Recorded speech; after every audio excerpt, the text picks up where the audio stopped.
conversations are. And as Sikhs collectively, we were pretty futile in being able to deliver a response. I think we should have expected it, but we didn't really do anything about it. And when you put this in the greater context of what's happening in the world and the rise of folks like Trump and Modi and populism around the world and fake news and folks who you would never actually want to bring into your own house, now you're watching through your television. People that would never come through your front door, you now bring into your living room every day or into your bed as you screen and as you let them influence you. We're at a point now where we're pretty disenchanted with the status quo, pretty disenchanted with our leadership collectively. And in all of that, I think there's a sense of confusion. Where do we go? Where do we go from here? It's like, in the last week, I feel like it isn't just one punch, but we've had so many punches to the stomach in different ways, we're kind of staggering. And where do we go? And this is not the first time this has happened, and that's what we're going to talk about today. Many times in our history, we've faced these points of time. And this week, it wasn't violent, but in most cases, the attacks were actually completely violent. So in this context, where do we go? And as Sikhs, there's always one place to turn, and that's our Guru Granth Sahib. And the Gurus, in their analysis of the world 500 years ago, in Guru Granth Sahib 400 years ago, the world they saw then is actually not that different now. Nao fakire pagsao, murak pandit nao, ande ka nao parkhu, eve kare goao, ilth ka nao chaudhary, ure ure thao, nanak gurmukh janiye, kal ka eo now. So this is a world now where the beggar is the emperor, and the fool is the scholar. The blind man is known as the seer. That's what people accept. The troublemaker's probably light. The instigator is now the leader, and the liar is in a seat of power, of honor. This is the world, and this is the world that people increasingly accept. You look at the people that support these people in power, how they believe those lies, how they take reals, truths, spin them into fake news, and make fake news real. But for us, the inspiration always comes back. Nanak says, by becoming Guru-oriented, Guru-facing, Guru-inspired, by focusing on that oneness and understanding what are the eternal truths, those eternal principles and values, then you start knowing that this justice, so-called justice in the world, is just an illusion, and that we need to see through it, we need to connect with something better, and we need to find a different path. And that's what we're here for. That's why Sikhs are here. So we need to contemplate this now. In this world, where this is upside down, where do we fit in? And what are we? So if we want to tell the world who we are, and right now we're in a world, we read everything in the news and we say, that's not who we are. And that's not who we are. That's not how, how we're being portrayed is not who we really are. But then that always begs the question of who are we? What are we? What does it mean to be a Sikh? What is Sikhi? What is Sikhism? So that's what we want to talk about today. So in the time that we have together, between Harinder Singh and I, we're going to do a little bit of exercise. It's a big room, so usually we like doing workshops and breakout sessions and flip charts, and that's kind of my life as a consultant. But today it's going to be, we'll share some content, we'll let you talk amongst yourselves, and we'll kind of hear your feedback, and then we'll add some perspectives to it. We'll be here for a couple of hours, so if you need to use the bathrooms are out to the right, all the way to the other end. Please step out if you need to, and we'll hopefully have a good conversation today about what is Sikhi. And so the first exercise I'm going to give you is actually at your tables. So in these kind of groups of 4 or across, you have a quick exercise to do. And this is not from a Sikh perspective. This is actually from a language perspective. Is there's 2 words there: religion and revolution. So even though there's way more people on this side, we'll give you a tough one. People on this side of the room define religion in your word. What is religion? What is the textbook definition of religion for you? And when religion is at its best, when religion is doing what it's meant to be doing, what does it provide society? What does it provide individuals? And when it's at its worst, what are the cons? What is the negativity that it produces? So that's a conversation I want you guys to have here over next. We'll give you about 5 minutes for that conversation. And over here, you're going to talk about revolution. What is revolution? What is the definition of revolution? And when revolutions go well, what do they bring? What is their consequence? What is the positivity they bring? And when they go wrong, what is the net result of that? So just take a few minutes. This is not in a Sikh context. This is just global context, what you think about religion and revolution, and we'll come back and circle back with you. So just in little groups around, just have a quick conversation on that.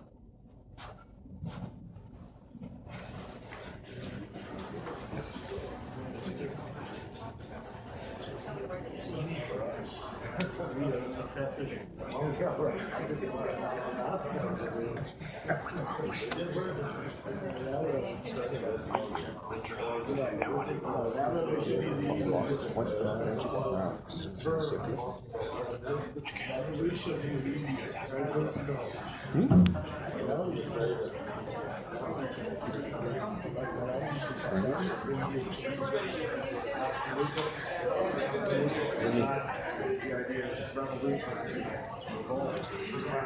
turn a different direction, change of direction. Absolutely.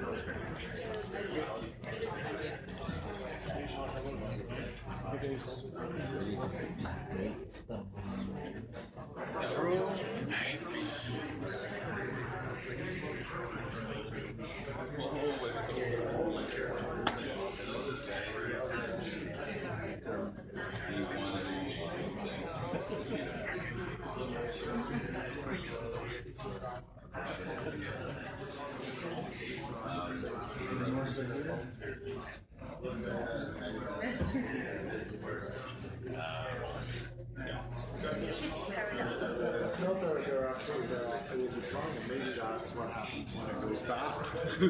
It's not bad.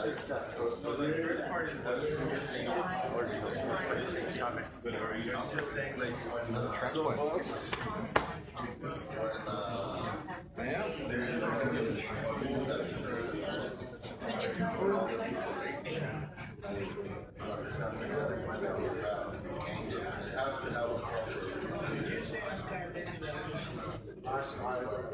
Just building on what I would say it's a revolution on their own side. I'm not saying it's a good revolution. slowing down and going. Settling.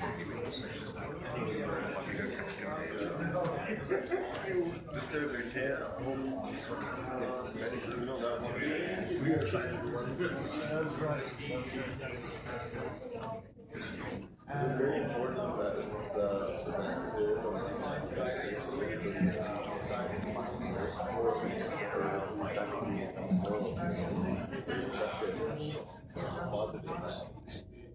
there is by the proper leadership. It's not good.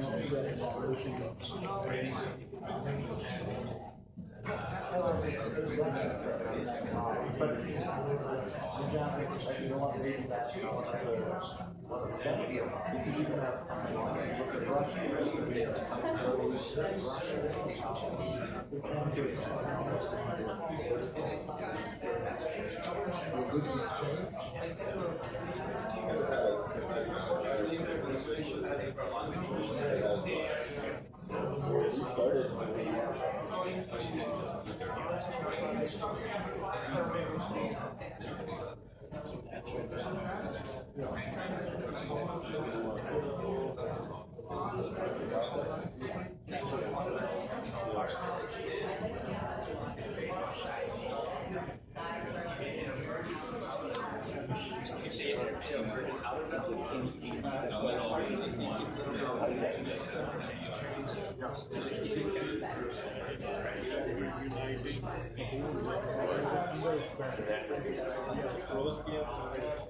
Pros. You guys jump in anytime you take a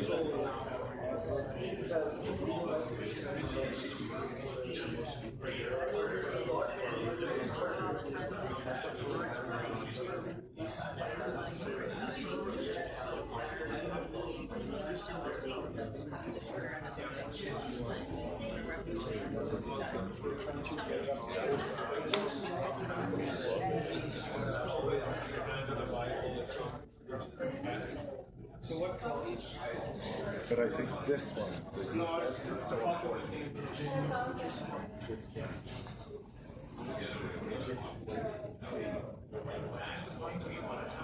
That's where you keep it educates to it. Then the reality of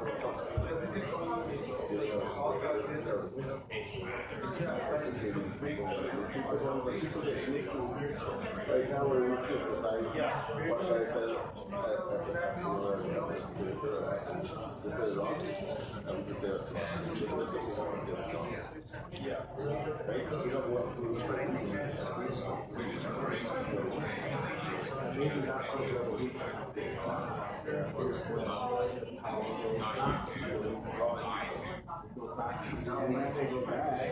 He's a positive, just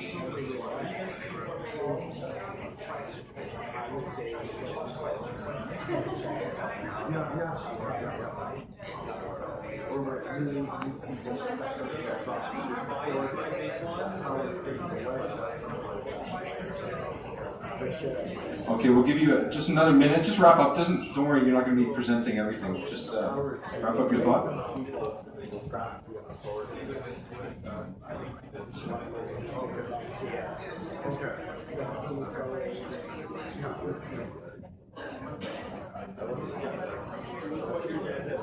That is 4.6. There's one in 4S, that's 4.2. I've been seeing my email. Did it say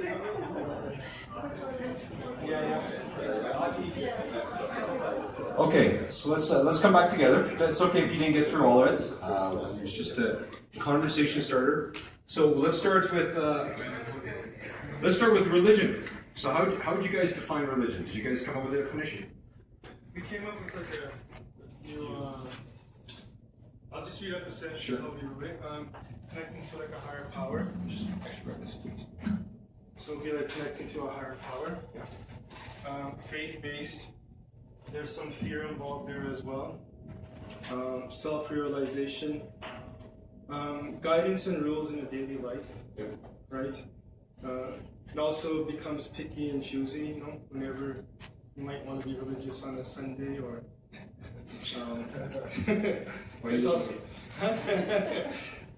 it's also a moral ground or a compass. Yep. for an individual, and then it's also could be thought of as a foundation to how society has been set up. Some of the cons. Just right there. Let's pause there. So, anyone else have a definition of religion? Did you heard that? Anything to add? What is religion? What did you guys? Was there anything else you added to that? I think one thing is at base level, it's sort of a fun. It's at the very base level. Yeah. It's at least a guiding set of principles that's different from the laws that the civil laws that we know. Yeah. Because those civil laws are often all of us find ways to diddle them and just kind of, But this is sort of internal set of laws that we consciously apply to ourselves. Yeah. So at the very least, it's that, and it's a foundation for then to progress and then maybe get to discover yourself and discover your place as an individual. So we don't fiddle with religious laws, right? Not at all, right? Okay, good. So over here, pros. When religion works right, what does it get right? In my opinion, the religion is only the mere creation of one power. Whosoever we are there, we are all one. And the teaching of Almighty is same: love for each other, united, live like each brother, sister, and all. Yep. That's what I feel. Good. Susanna? Yeah. So it's a common set of values, and they absolutely. So when it works right, it provides a value system for the world. There's those things. But when we get it wrong, what happens when religion goes wrong? What do we get? You get a solid system of dogma, which if it goes into the wrong hands, then it can turn the situation around in Barney just like what you spoke about, this exclusivity, and it causes division amongst humanity. And just to touch on the definition of religion, according to my studies, religion comes from a Latin word, means religio, meaning to connect. So in today's context, it'd be a specific way to connect. Yep. Right. Excellent. So I think you guys got this is just from the textbook. What is religion? It's a belief, it's a worldview, and the culture associated with it that tries to connect with humanity connect humanity with what's bigger than us. So there's always been questions that that humans with their tools and measurements aren't able to answer, and that's where religion is coming and saying, what is out there? You know, it's that knock on the door you get on Sunday morning when you're reading the newspaper, watching the game, and a knock on the door that somebody says, hey, let's talk about religion. What do you believe in? What's God? What's the purpose of life? Why are we here? What happens afterwards? Religions provide, you know, every religion has a worldview on what those answers are. And a lot of it comes down to personal conduct, it comes down to your individual morals and the behaviors that reflect those morals. And it tries to explain the original, you know, why are we here? What are we meant to do? So that's the good part there. When religion works, and we see this, religion becomes a huge force for good. So most of the social work, a lot of the work on poverty in the world, a lot of these things come from faith. People are trying to put their faith into action. A lot of the literary contribution, you know, the great works of human history, a lot of them have come from religious leaders. And most art, science in the early days was all coming from religion, right? But on the flip side, religion doesn't work. It doesn't unite. It divides. And those divisions become one that such that it isn't just treating someone as the other, but these become rigid in society, and to the point where they translate into hatred, into violence. So religion can be extremely divisive, as we all know it continues to be, and it becomes a tool for superiority. Most faiths, most traditions have a sense of the chosen people, but the people that are of a particular religion, there's a sense of superiority, and everybody else is inferior in some way. And what we all see on a regular basis in all religions is do what I say, not what I do. The complete disconnect between what religious leaders purport or what they ask their adherents to follow and what their own personal code of conduct does. And that goes for the leaders all the way through the religious, this hypocrisy that religion by itself tends to bring. So this is religion. That's one side of the angle here. So let's go to the revolution side. So what is revolution? Professor. You got the notes. Professor talks, then we're going to be here for a couple hours. Yeah, good choice. A revolution is change of direction. Yep. It could bring in change in society and basically change our perspectives in society. And if it's economical revolution, also it could bring change in the economy or whatever. But other thing is revolution is taking power away from if it's from the elite or whatever, and sharing with common people. And if it goes bad, it just brings chaos. Yep. Good. So what else is religion? Any other definitions of religion? Any thoughts on that? Revolution. Oh, revolution. Sorry, revolution. Yes. It's just standing against the wrong Yeah. and making the change. Yeah. Changing people is different.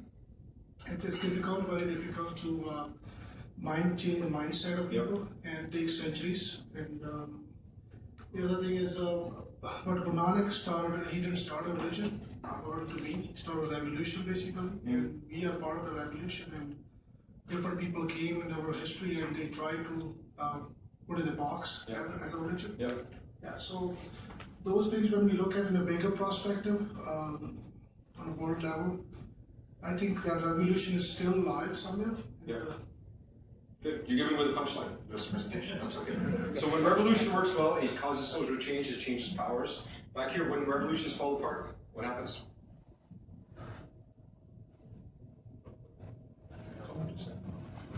What the revolution, downside of revolution, when it doesn't go well, what happens? It can lead towards autocracy, dictatorships, people's consolidating power, and then not living up to the principles that the revolution was sort of founded in. Absolutely. So you end up getting, good. So revolution, so this is a change. This is talking about the social, political, economic realities.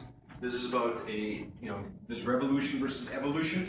So evolution could be, decades or centuries in change. This is abrupt.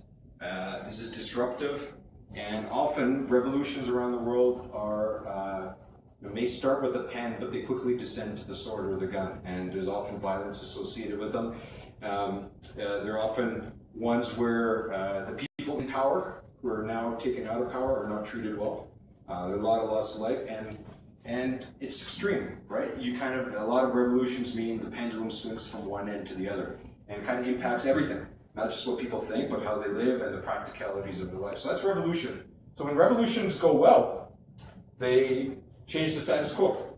There's something is fundamentally broken, and you move to a new model, a new way of thinking, a new way of governing. It's not incremental, so this is not about quickly, slowly over time. This is cut loose, a step change in things.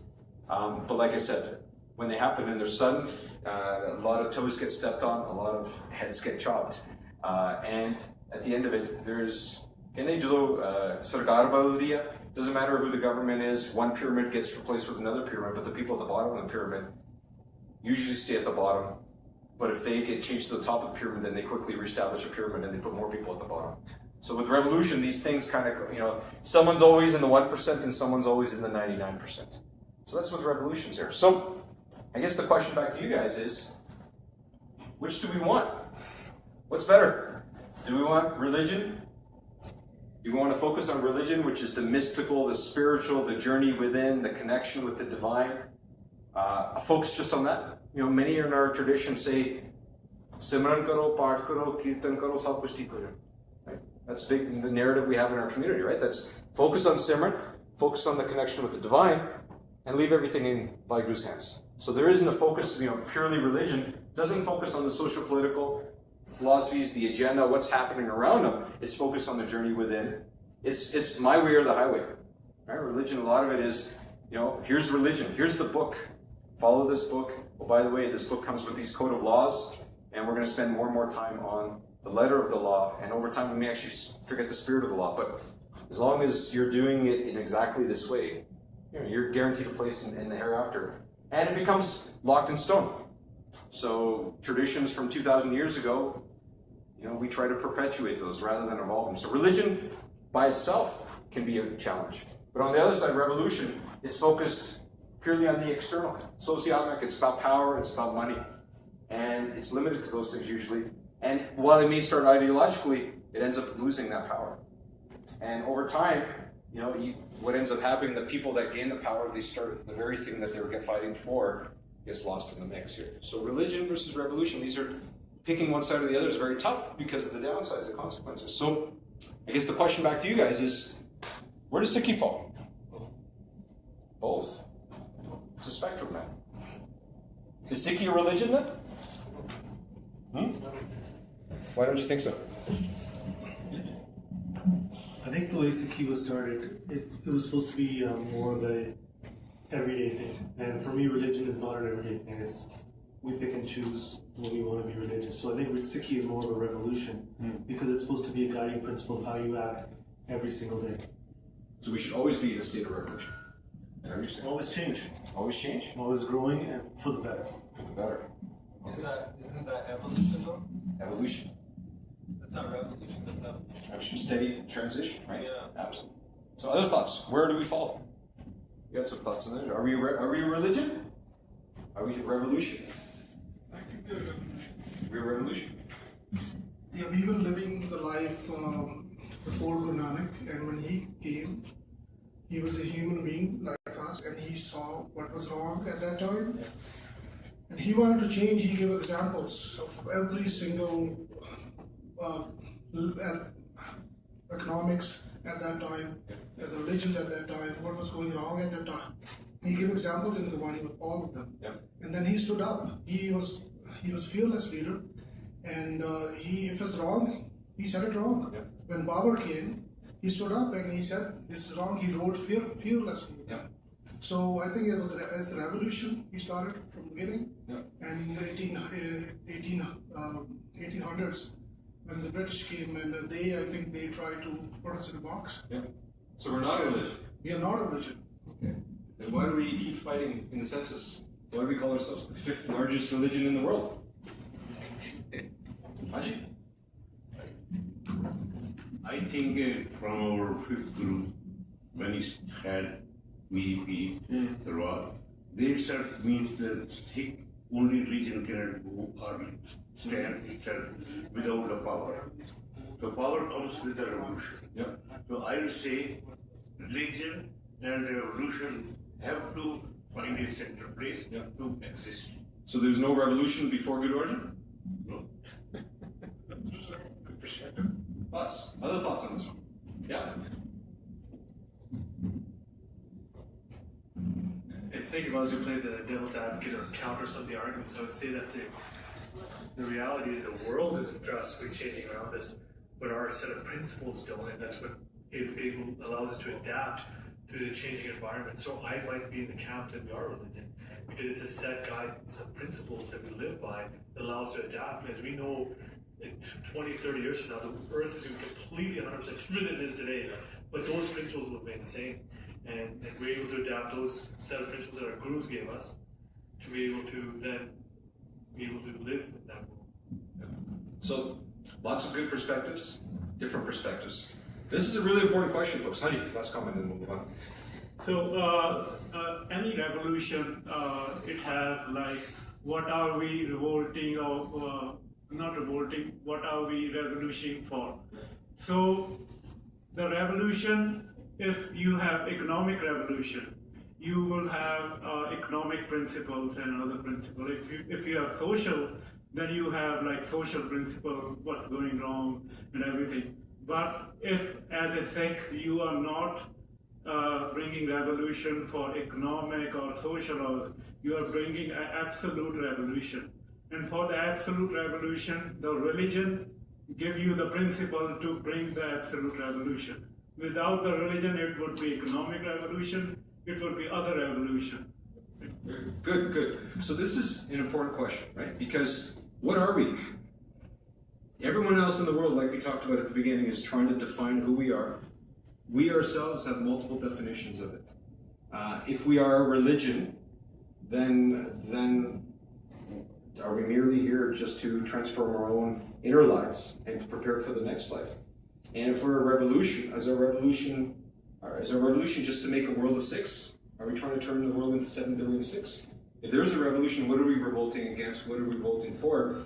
We need to be able to articulate these things, because when we get asked questions about, are you an extremist? Are you a fundamentalist? Are you a moderate? Where do you fall on that spectrum? What are you going to say? Where do we fall into that perspective? And these are paradigms that, we're going to move on now if it's okay. These are paradigms that we kind of put up there. I put this up there as a bit of a false spectrum. And we're going to talk about that now, is that we fall victim to this over and over again, where we, because of Western liberalism or the right, we fall themselves trying to define ourselves as an ism, as a box, as a way of life, as a discipline. So very important question here. So what we're going to do over the next hour or so is explore this. And the place that we start all the time, like we start at the beginning, is with what did the Guru say? What does Sikhi have to say about it? How do we take inspiration from that? So that's over to Harinder.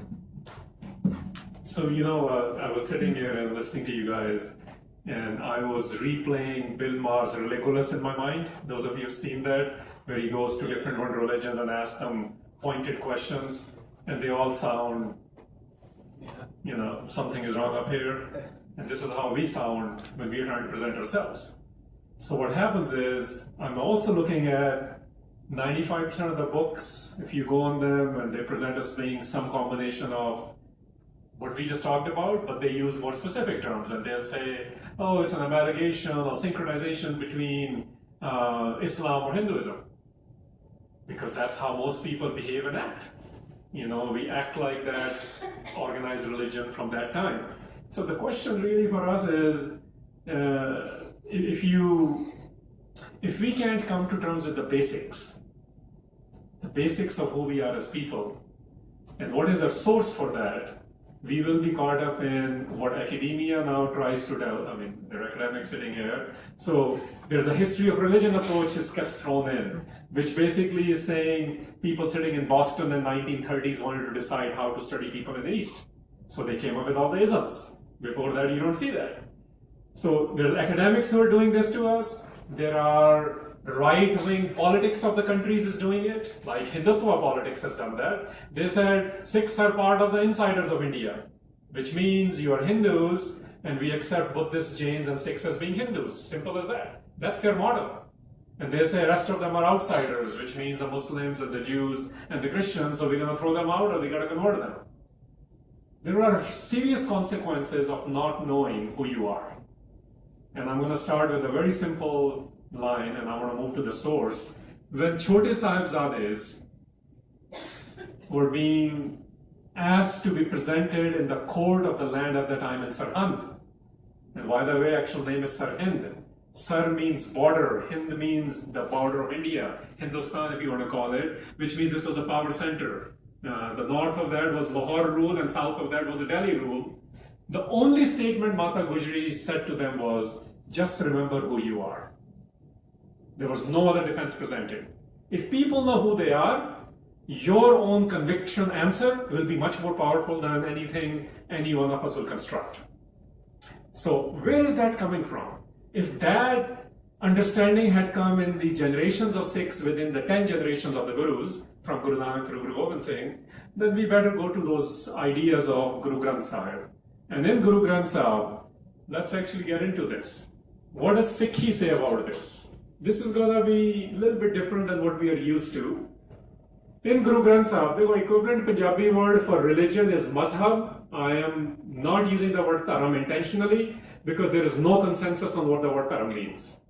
So the current Indian politics of Hindutva says Sikhs are dharmic religion. This has started in the last 10-15 years, since 1999. Dharam has more than 30 meanings, from religion to duty to righteousness to balance to wisdom. So dharam is not a good word to be used as a substitute. Guru Granth Sahib uses the word dharam and it talks about ideas of dharam, the set of principles maybe. The word is mazhab, and the word in Punjabi or Urdu or the South Asia for revolution is inqilab. It doesn't use that word either. In Guru Granth Sahib, where it is very definite in Satta Balwant Zwar, is that what did Guru Nanak come on the earth to do? And the exact line is, Nanak Raj Chalaya Sach Kot Satani Neev De. That Guru Nanak started a Raj. Now, Raj is an indigenous term. Those of you who are trying to understand things from a Western or Eastern angle, we got to use our terms. When we use other terms, we don't realize there's a whole politics and political theory behind those terms. The word used in Guru Granth Sahib is Raj Chalaya. Chalaya is present continuous, which means it was started once and it's continuing.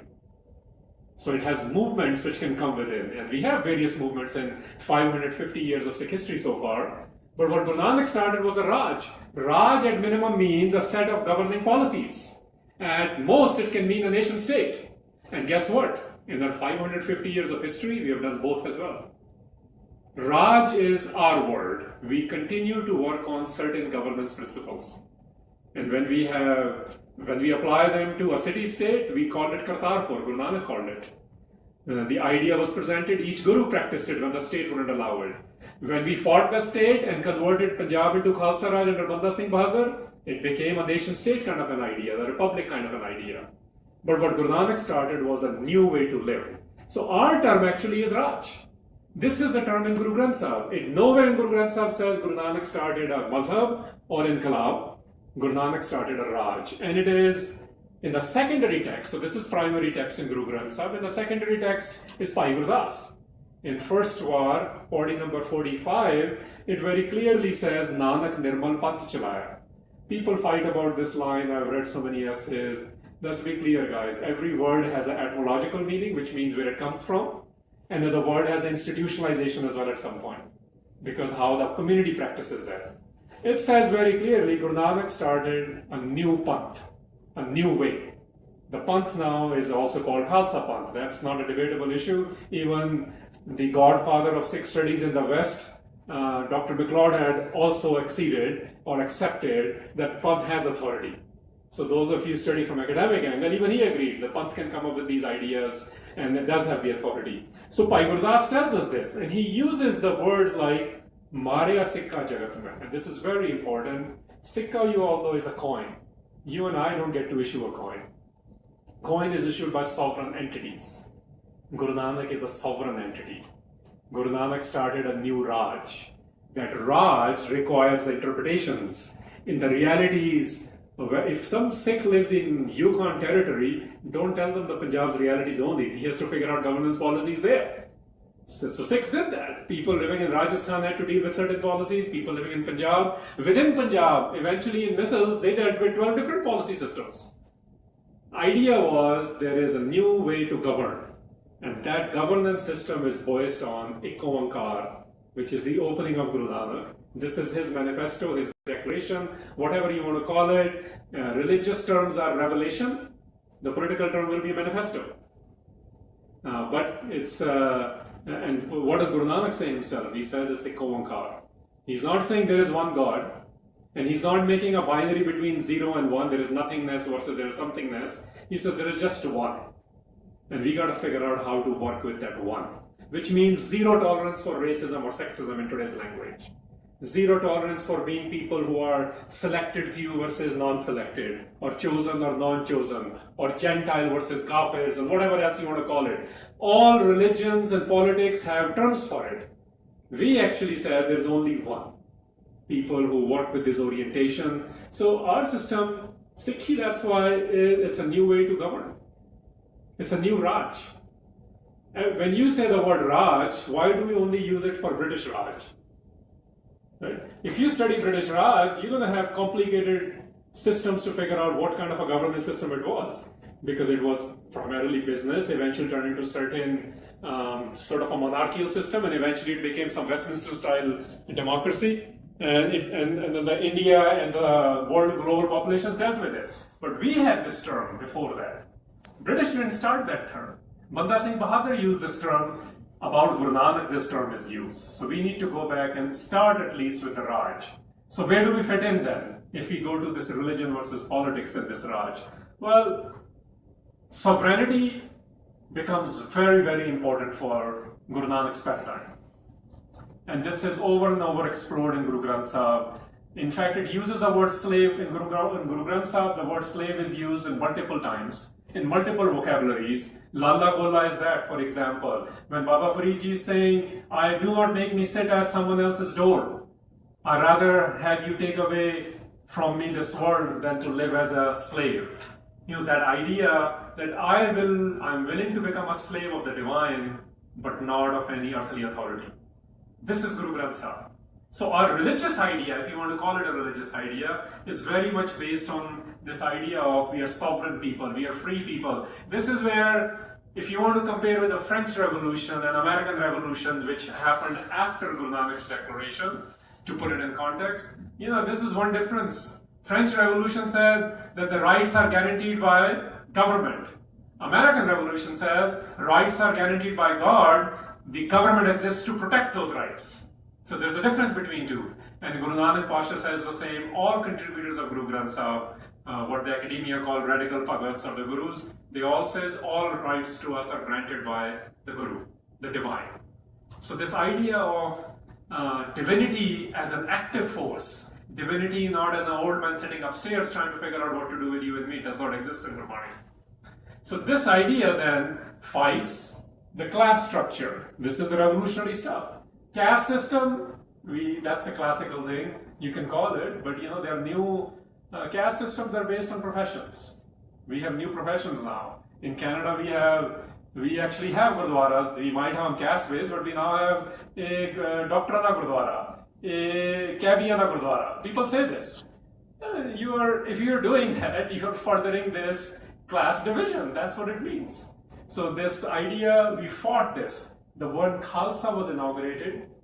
The whole idea was to get rid of that, which means you're going to change the social structures of the time. And then this idea of sharing the power with the lowliest, which in today's term means people who are disenfranchised. Terminology of the time changes, but Guru Nanak Sahib is saying, if you're not working for people's right, then why do you exist? This is what the Sikh paradigm says. And then it gets into land ownership in the revolutions. Just remember, guys, and even if you go to what Stalin was trying to do, which eventually killed 10 million people, is a general consensus. Eventually, what happened in China or in other places, most of the revolutions, it was attached to the land rights quite a bit. Tillers of the soil kind of an idea. And what Banda Singh Bahadur did, just to put in perspective again, in 1710, the state used to own 75% of the land, and the people owned 25% of the land in Punjab when Banda Singh Bahadur came. He switched it. This was not a reformation, this was a revolution. Even Dr. Garewal writes this in his books, J.S. Garewal. He says what Banda Singh Bahadur did was unheard of. He said state only needs 25% of the land to create assets to govern. The land, 75% needs to go back to the people. And by the way, the undoing of our revolution in even Punjab is now in today's truncated Punjab of 1966 onwards, only 16 families own 70% of the land. This is the undoing of revolution. So we really need to understand statistically and politically and in economic and political foundations of the countries where we used to rule, which we ruled to change the policies. Those policies actually been undone. We are fighting a different war right now, which is not even our war, as you saw in the last 2 weeks. Challenging dominations. On the religion side, we basically said that the divinity has no copyright. I mean, this was unheard of back then. This is why they killed Guru Arjan Sahib. We call it martyrdom. Let's be very, very honest. Guru Arjan Sahib gave us Guru Granth Sahib, which basically says nobody has exclusive right over divinity, and it's an open source now to connect with the divine. You don't need to go any specific place, any specific individuals. And then he created a center to further that thought called the Darbar Sahib complex. I mean, his own family who were elitist, they were elitist because he came from upper caste. His own family, his own brothers, the religious and political leaders of Hindus and Muslims, they all conspired to assassinate Guru Arjan, including the tax collector of Lahore was sent to assassinate him, Sulhi Khan, because Guru Arjan himself writes that in Guru Granth Sahib. So the divinity of Guru Nanak and the 10 Gurus onwards. So this, by the way, when we differentiate between the 10 Gurus according to Guru Granth Sahib, that's not our thesis. This is what the West has done, or this is what the Bengali nationalism has done when they study the Sikhs. In Guru Granth Sahib it says there is no difference between Guru Nanak and Guru Gobind Singh. The Jyot is same, the wisdom is same, Jugat is same, methodology is same. The only thing different is Kaya, which is body. This is very, very important, guys. This is our theory based on Guru Granth Sahib. This is our thesis. The only thing which changed between Guru Nanak and Guru Gobind Singh is the body. Neither the wisdom nor the methodology to implement that wisdom changed. That's what you see on the religion side. This is why for us, we are not a binary between spirituality or politics. Miri Piri was not started by Guru Hargobind. In Guru Granth Sahib, the word Mir and Pir for the first time is used by Guru Nanak. This is very important to know, because this is otherwise a propaganda of the Sikhs. And now we have favorite gurus otherwise, right? People say, I just believe in Guru Nanak, or I like Guru Harkrishan only, or I like Guru Arjan. 3 or 2 people say, we just like Guru Ramdas more. I mean, this makes no sense based on Guru Granth Sahib. This is the stereotyping of the Sikhs. This is when we don't know our story, they're telling and creating a story for us. Our story is, we are a love-based relationship with the divine. We don't believe in taking vengeance. In Guru Granth Sahib, there is no idea of religion. In religions, there is wrath and fear. In Guru Granth Sahib, we are told to become fearless. In fact, it says, what kind of service are you doing if you are still fearful of God? Ek nahi chakri jit pao khasam na jaye. In fact, the word God is not even invoked because that's Judeo-Christian. That's why the word is Eko Onkar. What kind of Eko Onkar are you in love with if you still fear that Eko Onkar? So our divinity is not based on fear or guilt or a guaranteed spot in heaven. It actually is based primarily on that I want to be like the Force. It's Star Wars-like.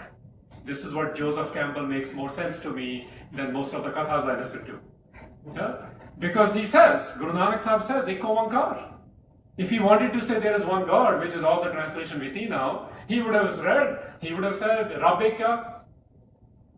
Rab comes in Guru Granth Sahib, primarily by Baba Farid, because he comes from Islamic tradition. But you know, Eko Onkar is over and over. And the explanation of Eko Onkar comes, which is the one. Which means, if there is one, there is no zero. We don't have that binary of religion or evolution, that's why. So we'll continue. So what this means in today's parlance, if I interpret this, is that firstly, we are not an ism. The word is Sikhi. In Maj Ki Waat it says in Guru Granth Sahib, Guru Samund, Nadi Sab Sikhi. Guru is the ocean, we are the rivers. So Sikhs are supposed to be river-like. Just pause there for a second. Can we become river-like? And you know the qualities of this is our indigenous or our source, right? Our primary source is telling us Let's become like the rivers. That's what Sikhi is. And you know how rivers are, they're flowing. If you're not flowing, if you're not dynamic, something is going to smell. Yeah, stagnation comes in. And if you want to understand more analogies, I like to say, Harman Hasti Kitab Padho Siddharth. He'll explain to you what a river is. Or read Pai Gurdas, where he'll tell you what it means to be water-like.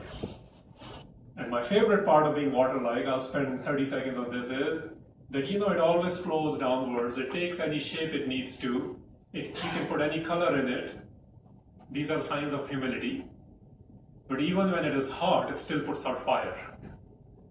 That's the way to think about it. And what is river? Rivers are always flowing. Where the river starts, it makes a lot of noise. But if you keep flowing, it becomes wider, more depthful, and quieter, but has the ability to drown you. That's what we were made. We were not boxed into religion or revolution. We were told to be people, as George Forrester said. He says, I traveled from Peshawar to Calcutta, didn't find a single man who was free. This man on a horse comes in front of me. I asked him, who's your boss? Because India had all the bosses. That's what caste system is. Everyone's got multiple bosses. And even, by the way, Arvind Adiga wrote a book, The White Tigers, about 7 years ago. He says India even today is like this. If you want to understand India, you have to understand the relationship between masters and slaves. And this was a Booker Prize of the Year, Booker Man Prize of the Year award book. Anyway, and what he says to George Forster says, he says, this man sitting on a horse has to be boss. We don't have boss. We report directly to the divine. That's a Sikh. That's the Sikh explained in Gurbani, where we are Eko centered, which is force centered, if I may call it. We believe in open and free societies. That's what we work towards. Revolutionary part, we broke status quo. Guru Nanak said it, I'm not Hindu or I'm not Muslim. Guru Arjan wrote it in Guru Granth Sahib. Naam Hindu, right? Every phrase, Naam Hindu, is a complete declaration. Please do not try to make me a subset of any existing system. I deal with them, they were friends. They invited them. This is the real interfaith, not what we do today. The real interfaith is that even a Muslim guy who the Indians hated at the time came to do foundation stone of Darbar Sahib. What we really need to study is, why were they friends? They belonged to two different protocols, religions. But they were friends, which means the values makes you friend. And the ability to deal with the power makes you friend, because they both spoke tough words to Jahangir, who was emperor of the time.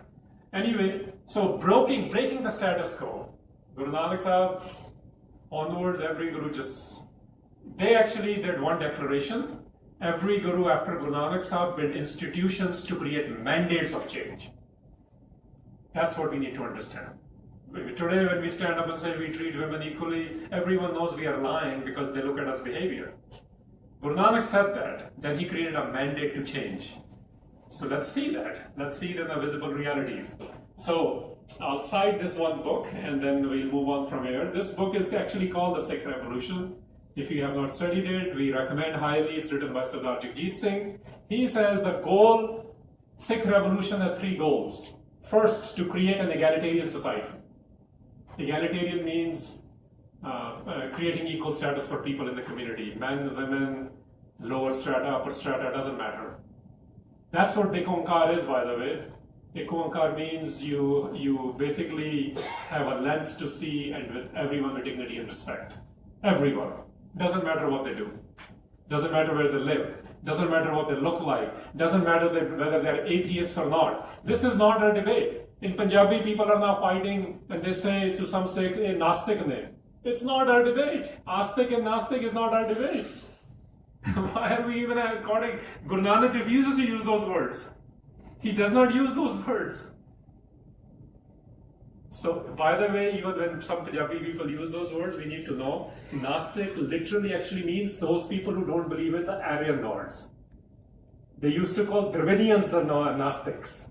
So, we have to understand the games which are played by religions and how they categorize people. And our job was, we actually fought each category. And we says, don't categorize us. We are the people of divine, we all are, and just leave us alone. Yeah. So the first part was to create that egalitarian society. And second was to fight domination. Domination back then was by religious and political leaders. Even today, this is how it is. And Guru Nanak Sahib writes like this in Guru Granth Sahib. That's where he used the word Mir and Pir. And I'll stop at this line and actually just share that with you. Guru Nanak Sahib actually says, Koti hu Pir varj rahaye, ja Mir sunya taya. Where are those spiritualists? Pirs, Koti, several. Where are those several who claim to be spiritualists when the Mir, referring to Babur, when he attacked the Hindustan? He says, why are you not showing me your magic today? He says, I want to, he's basically critiquing them. He's like, don't tell me you're spiritual. Because if you were spiritual, you would do something today when there's a genocide in front of you. That's Guru Nanak.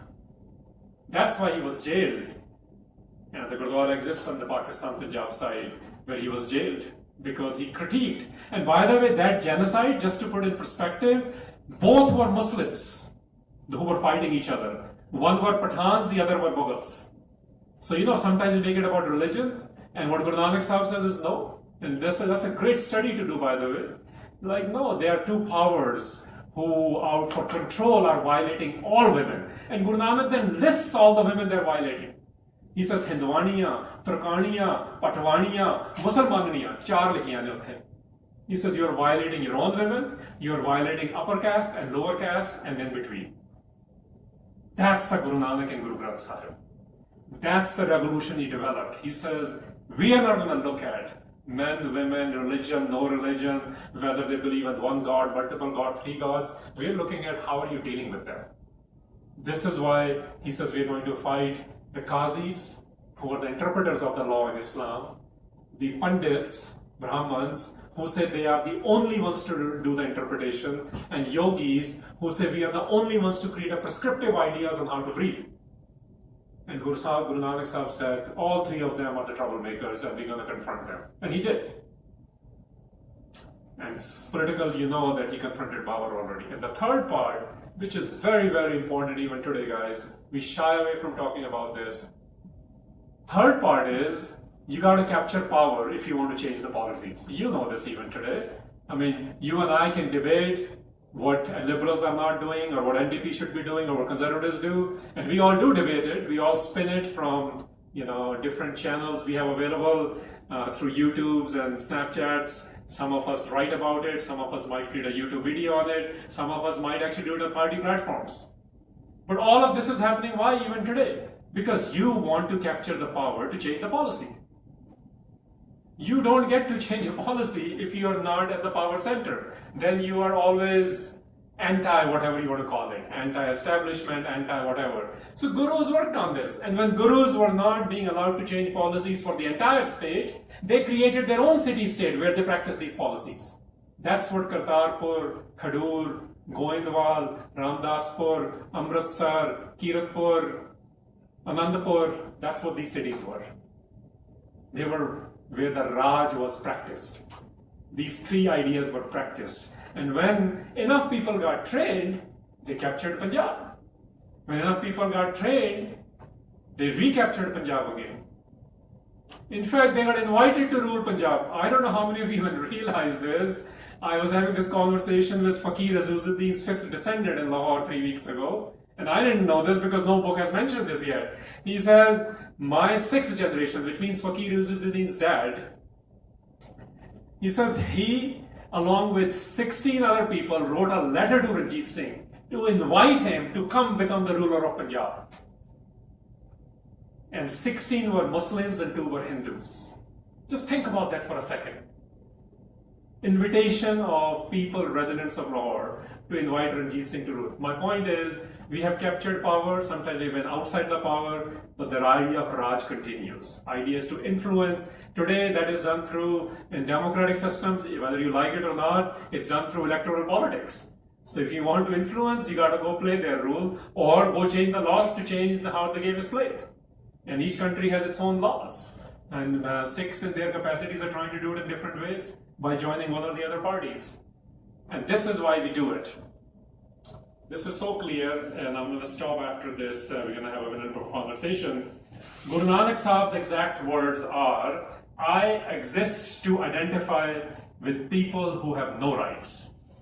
In today's parlance, we will call it underrepresented or unrepresented peoples, nations, and issues. That's what lowliest of the low means. And then he makes it so clear, because many of us, when we start joining the power centers, we become complicit. From Gurdwara to national politics, let's be honest about it. Right? Because there's a power center at each level, it's a different level of power center, we become complicit. And from, it's not just local Gurdwara, SGPC, DSGMC, Akal Takht, you name it, everywhere this is going on. So what does he say? He says, I am not here to emulate Vadya Syon Kyaris. This is very important. In simple Punjabi, it means Vada means established. He says, I'm not here to compete or work on behalf of the establishment because they already have the rights. I'm here to fight for people who don't have the rights. And this is very instructive. In classical religion, the word grace is used a lot, nadar. Right? Every religion, the idea of nadar. Guru Nanak Sahib turns the nadar upside down. He says, you want to be graced? Go fight for people's rights. In fact, he says, you can see it, jithe neech samaliyan, where people without any rights are taken care. Tithe nadar teri bakshis, that's where the nadar operates, the grace operates. So you see how religion and revolutions are disrupted completely? So he uses the religious terminology, but he says, this is not a TV evangelism where somebody's going to come throw, knock you on your head and hallelujah and things will happen. Nothing like that's going to happen. He said, you go work for people's right, you will feel the grace. This is what new philanthropy is, by the way. If you look at Charity Navigator, other people who talk about why people should give, this is what they talk about. He's like, you will feel the goodness when you give, when you take care of the issue.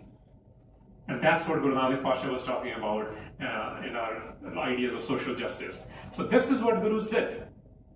This chart very sort of in a simplistic manner is showing the leadership of the 10 gurus. What you see at the bottom are the emperors of the Mughal dynasty. We're not going to go through it all, but what it's showing is, of course, their source was spirituality, what we now call spirituality. Their connection with the divine, what we call Ekawakar in Sikh terminology. But they use that force to deal with the issues of the time. And they had conversations, engagements, and counter narratives is the kind of word we use today against the state, to the level where 6 out of the 10 gurus were either jailed by the state, their hitmen were hired to assassinate them, they were tortured or politically assassinated. We call it martyrdom. 6 out of 10. Just think about that for a second. So if anyone says religion means sitting and just doing 3 o'clock Simran, do it for yourself, but that's for yourself, not for public good. And if anyone says this is all about just picking up a sword and fighting, well, if you don't know what you're fighting for, then you will be presented as the media is doing it. I mean, the stories of last 30 years are not even clear in how media presents. Like all 6, wholesale bashing is going on, right? All 6 are extremists, including the New York Times kind of a company in Canada, Globe and Mail is doing the same thing. There was one retraction a couple of days ago. But point is, 6 out of the 10 gurus. This is the statistics. These are the facts. So don't be like a Trumpist Tea Party. Let's work with the facts. Right? What does Tea Party do in America currently? They invoke a constitution, but they never read it. 6 do the same thing. Gurmat, well, let's understand Gurmat, which includes what Guru Granth Sahib says, what Sikh history says, what our codes are, what our lifestyle rahat is. We need to understand this. And in this historical element, this is so important, guys. Every guru is engaged with the state. Sometimes friends, sometimes they're prisoners, sometimes they're being assassinated by them in public square in Delhi. That's Guru Tegh Bahadur. Delhi's never been kind to Sikhs. What are you thinking? You're going to go beyond Guru Tegh Bahadur? This is the history. Publicly he was beheaded because of his policies did not suit the state of the time. So engagement with the state politics, which eventually is economic and political, but it now comes in multiple ways because now we deal with immigration issues, blacklists, the idea of terrorism, separatism. There's so many issues in the world. The engagement is very necessary based on your set of principles. Okay. This is where we'll stop. This is what a world looks like. I mean, this is a two-dimensional sort of a thing, but if you look at this, what this is essentially saying is, you know, in history, they say 50 years is one day. By that measure, I like to say we are a toddler because 6 are only 10 days old. So if we are falling so many times, it's okay. You know how toddlers are when they try to run, they fall. It's okay, we are toddlers. We are dealing with systems which have been interpreted and reinterpreted. I mean, just war theories were developed by St. Augustine after Jesus, and they've been working with it, and the State Department of the US still works with it. And we are the people, we haven't enough interpretations yet. So what you see at the bottom is where the world's major events are happening. On top, there are so many major events that 6 are going through. And we did quick interpretations, but we always went back to, let's start with Ek Oankar. If you don't know it's like in sciences and mathematics, you got to know your basic equation. And everything else is a deduction from that. So we got to go to the basics. What is Ek Oankar? What does it mean in terms of politics? What does it mean in terms of economics? If it's a oneness idea, what does that oneness mean? That interpretation 6 had been doing throughout our history. And this is where we'll pause for a second. I want to just give you a 5-minute anecdote, and then I will ask Kuldeep to come and share another 5-minute 20th century thing. Let me share an 18th century thing here. 18th century we know very little about. Let me actually do a quick survey. Any guesses how many Sikhs were killed in the first 70 years of 18th century? So basically between 1699 and 1765. Any guesses how many Sikhs were killed? 46. Sorry? 46,000. 46,000? Any other guesses? These are big numbers. And this is 18th century, just remember that too. Any other guesses?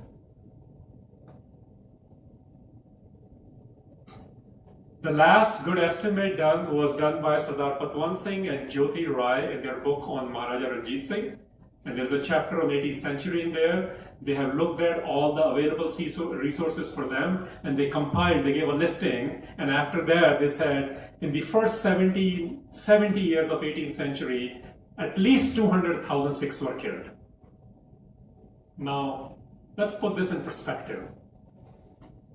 There was an event called Chota Gallukara in 1740s, where 1/3 of the Sikh population was killed. There was an event in 1762, I think, called Vadda Gallukara, where half of the Sikh population was killed. So when it was half of the Sikh population, that number is between 30 to 40,000, because Sikh population back then was about 80,000. So when your population's large, overwhelming majority is exterminated, captured, killed by the state because you are a Sikh, just in the 70s, Khalsa is inaugurated. Let's put this in perspective. Khalsa is inaugurated in 1699. Within 10 years, Banda Singh Bahadur establishes a Raj. In 7 years, he rules. 1716, he is captured and assassinated publicly in Delhi again. From 1716 to 1765 is a period we really need to understand. First declaration in 1716, the Mughals are weakened, the dynasty is eliminated by 6 essentially. The Afghans are invading, and some Iranians are also invading. And every single person who enters Punjab at that time, every single ruler, whether they are leftovers of Mughals or Iranian or Afghans, they declare all 6 must be killed. There are declarations over and over between 1716 and 1765. 200,000 Sikhs are killed. Why? Now, people sitting in this room, I want to ask you this. Most of you are probably sitting here because it's during this time your forefathers and foremothers adopted Sikhi. So this is, people call the toughest period in Sikh history. I call it the golden period in Sikh history. When the state is openly rewarding, we think the state was rewarding killing of Sikhs in 1980s and 1990s. This is the time where they printed it. So back in the 80s and 90s, you had one IS officer on deputation who used to come to Punjab, O.P. Sharma, and ask the DGIGs onwards, this is what you will get if you kill this many Sikhs. Here, you had the reward actually explicitly given. And the reward was, you give information for the capture of Sikhs, you get 10 golden coins. not 10 rupees, which is what most books write. 10 rupees is still a lot back then, but 10 golden coins, gold coins. You bring a dead Sikh's head, decapitated head, you were given 50 golden coins. You bring a Sikh captured alive, you got 100 gold coins. This is the time where there's no time to organize. You are being hunted. Zakaria Khan had a force under Lakhpat Rai, 20,000 horsemen just to hunt Sikhs, even if they found out one was alive, to go kill them. Even in this period, there is a guy who comes into the scene among Sikhs. His name is Kapoor Singh, Faisal Puriya, those of you read history, Nawab Kapoor Singh eventually, who organizes Sikhs very simply. And Patwan Singh uses a phrase, he says when he organized them, there was a methodology and there was organization. So you think things are bad right now? I mean, we're sitting in Alberta. Nobody has price on your head. Even then we have no methodology and organization. But even back then they had it. Nawab Kapoor Singh did it. It was called Dal Khalsa. Eventually Dal Khalsa was organized into missiles, which I don't want to get into. But when they're killing you, they're capturing you, they're rewarding people to do that, they're declaring there is no Sikh alive, they're individual acts like Bhutta Singh and Garja Singh. We see some individual acts now also, who say we're going to collect tax from the Mughal government or the Afghani government. But there is also a collective response by Dal Khalsa at the time, which had a very simple organization. All the people below 40 were the implementers, people above the age of 40, seniors, Buttada, they were the planners. That's how they organized. And they were able to deliver and develop the leaders which we haven't seen since then. Jassa Singh Ahluwalia, Jassa Singh Ramgarhia. You know, when we talk about Ranjit Singh, his Dadaji is part of the campaign, Baba Charat Singh, who goes to capture Kashmir. This is when you're being hunted. They're still organizing, and there's a method they're adopting based on the ideas of Ikonkar, what we now call Sarbat Khalsa, Gurmata, and things of that nature. And you know what happens? They become so successful at it because they're focused on the Guru, not the personalities or the ideologies, as we call them today. That in 1765, they declare the Sikh rule. Sikh rule did not start in 1899. That's Maharaja Ranjit Singh became the emperor of Kingdom of Punjab. They declared the rule in 1765. We have maps to show that, we have coins to show that, and almost all historians who study that period agree with that. So this is remarkable. When they have killed more than half of your community, probably somewhere between 66 and 75%, we are not sitting and crying and asking those who kill us to do something about it. We are saying our source is Gurbani. Everyone used to read Gurbani. This is the source. You know, when Jassa Singh Ahluwalia's single mom brings him, this is important, single mom. She brings him to Nawab Kapoor Singh for mentorship. She says, train him. And you know what Nawab Kapoor Singh does? He says, you need two training, just like today. Things which will strengthen you internally, and externally things to fight the forces. Physical battles back then, now it might be legal and other issues. We're still not organized in any front, because internally we are not organized. And you know, he became so good, when Jassa Singh Ahluwalia was studying under Nawab Kapoor Singh, Sikhs used to make fun of him. I want to mention that too. So those of you who get tired by your community not giving you space, live with it. They used to make fun of Jassa Singh Ahluwalia because his Punjabi Gurbani pronunciation was not good enough for them. I mentioned this because we are in diaspora. People fight about pronunciations. Just leave them alone. You know, jehdi gall hai na ki moorkhe naal na loji ithe bhi apply karo na. It's not for non-Sikhs also. Pick your battle. You need to remain focused. And 18th century is that story, that Sakhi. In fact, it's multiple narratives where we are killed en masse. Mir Mannu did it. I mean, you name it. I'm encouraging all of you to please go study 1716 to 1765. Every single person, like today we will say, it doesn't matter the administration in India, 1994 is still not solved. That's what's going on. There are Chota Ka Lukara, there's Vata Ka Lukara, major campaigns to eliminate Sikhs, bounties on Sikh heads. In 49 years, they declare Sikh rule in 1765. I have a German map saying the Sikh state dated 1765. 84, I'm going to leave it here, 84, it's been 33 years. And we still don't know about the justice things, and they're not exterminating us like they used to. They tried. I think our work is cut out. Where is our focus on Gurbani and Ikonkar angle, and where is our external training on how the world operates today and how to counter the propagandas and our government systems. So this is the 18th century snapshot. I'm going to ask Kuldeep to share a 20th century snapshot. So this was the time that Harinder Singh outlined was a time of Sikhi, right? So there was a physical extermination going on. The period after Maharaja Ranjit Singh's time, the 30, 40, 50 years after that, was a totally different time, and it was a totally different type of pressure there. Let me read you a quote from 1894. Just as you don't see any Buddhists in the country except in images, in the same fashion the Sikhs, who are now here and there visible in turbans and their other religious forms like wrist bangles and swords, will only be seen in pictures in museums. Their own sons and grandsons, turning Christians, clad in coats and trousers and sporting toadstool-like caps, will go to see them in museums and say in their pidgin Punjabi, look, that's the picture of a Sikh, a tribe that inhabited this country once upon a time. That was 1894. The unofficial census that was done after Maharaja Ranjit Singh's time put the population of Sikhs at around 10 million, 1855. The official census that was done by the British in 1868, just 13 years later, population of Sikhs, documented Sikhs had dropped by almost 90% to the point there were only 1.1 million Sikhs. At that time there was no extermination, there was no genocide, physical. But what happened? People stopped becoming Sikh.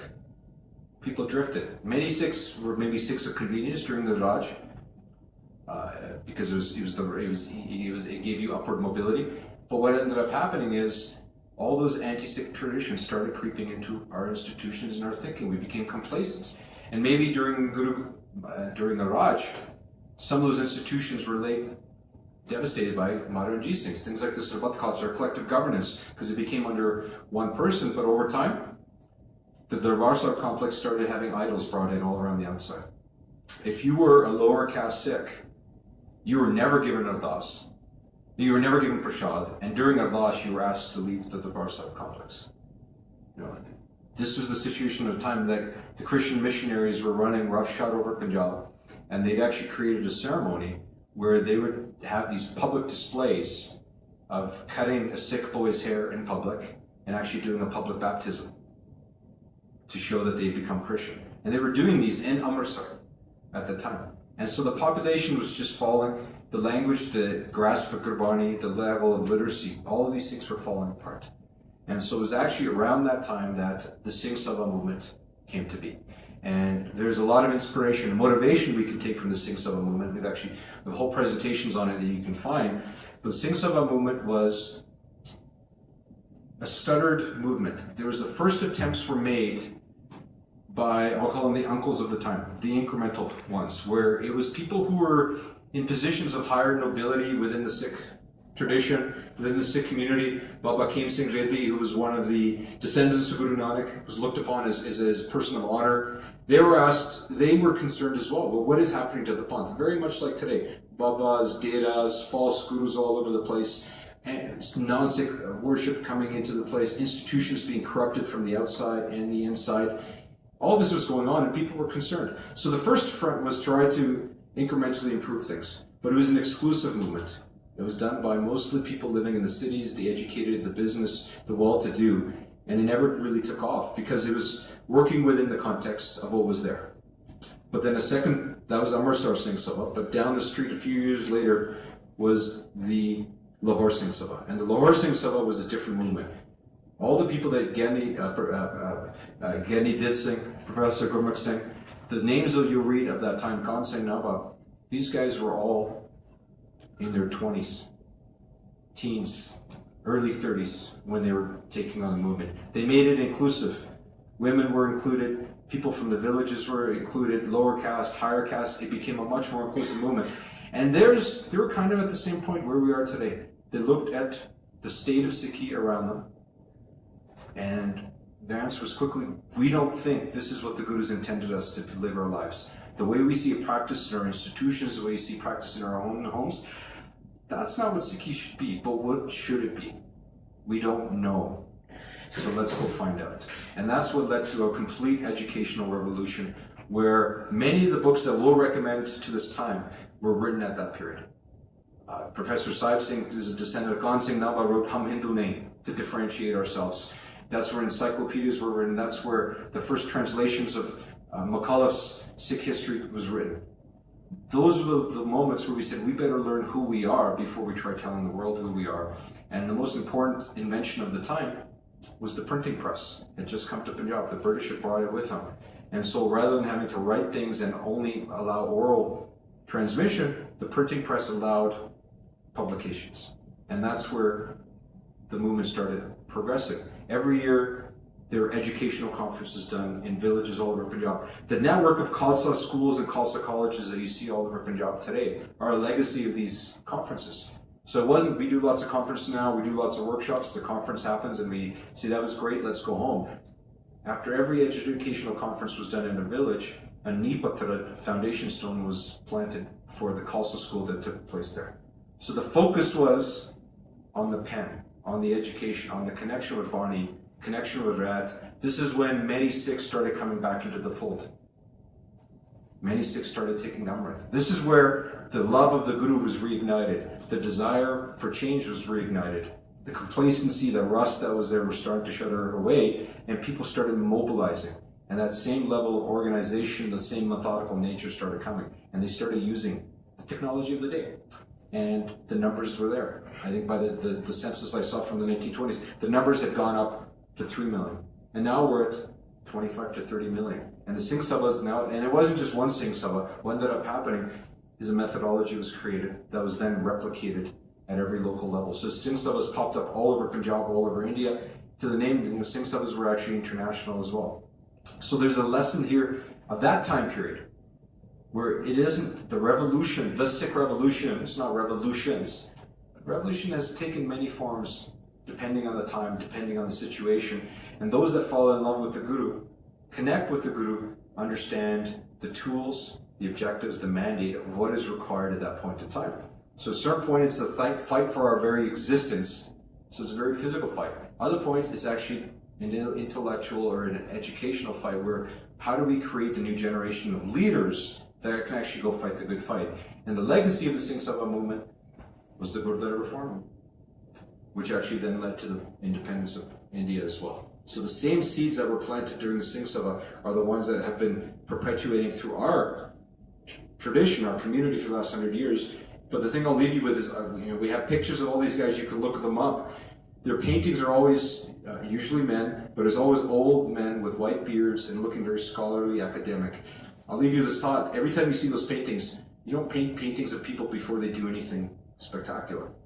Paintings are made after the fact. Obama's painting was released. They didn't make a painting of him before he was president. They made it after.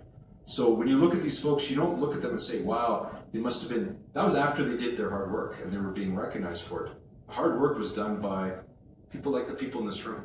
There's never been, we're not waiting for Superman to descend from the heavens. Any Sikh who's ever changed the Panth has developed their own relationship with the Guru, has found their own calling that's specific to them, and depending on their skills, their connection with the Guru and the circumstances around them, they're able to answer that call. And when the call comes from the Guru to you directly, then there's no need to rationalize it with other people. There's no need to then question it, because out of that passion, you were able to mobilize. And these moments that we wanted to highlight, and there's many of them, it wasn't just individual Josh de naal inna ne kuch kita. Josh de naal unna ne hosh vi liaya. There was organization, there was a methodology, there was a thinking, there was an ability to, using today's language of innovation, they were able to try different things out. And they were able to adopt the methods that work, but they were actually more importantly able to scale them. And so we need to think about today, and we'll move into that part now, is what are the technologies we can leverage today? What are the ways that we can get scale? Because this is a room full of, and we have great attendance today. Thank you for coming. But I think there's 25, 30,000 Sikhs in Calgary. How do we scale? How do we connect them? How do we mobilize them? I think and I'll leave Harinder Singh back to you with this, is that, we can still have very visible displays of our strength. You know, the fact that, name another community in this country that can bring 200,000 people to one point in time at any point in time. You know, even here, when you bring 25, 30,000 people for Nagakita and Toronto and stuff, and we can criticize them all we want, but these are actually displays of strength. Our problem is that they're latent displays of strength, right? That strength, that mobilization hasn't happened, but there's a desire and there's a willingness. So these movements have given us, they're important because they give us examples of how we were able to mobilize ourselves. Now, we need to take this now and take inspiration from saying, where can we go to from here? What is needed today, and how do we engage our community in that? Because it doesn't take much. It takes a few handful of people to set things up, set up the institutions, but those institutions are important because they pave a way for the rest of the community to follow. So the Singh Sabha movement is another one that I highly recommend you read because it's one that is of real importance and relevance today. Back to your hands.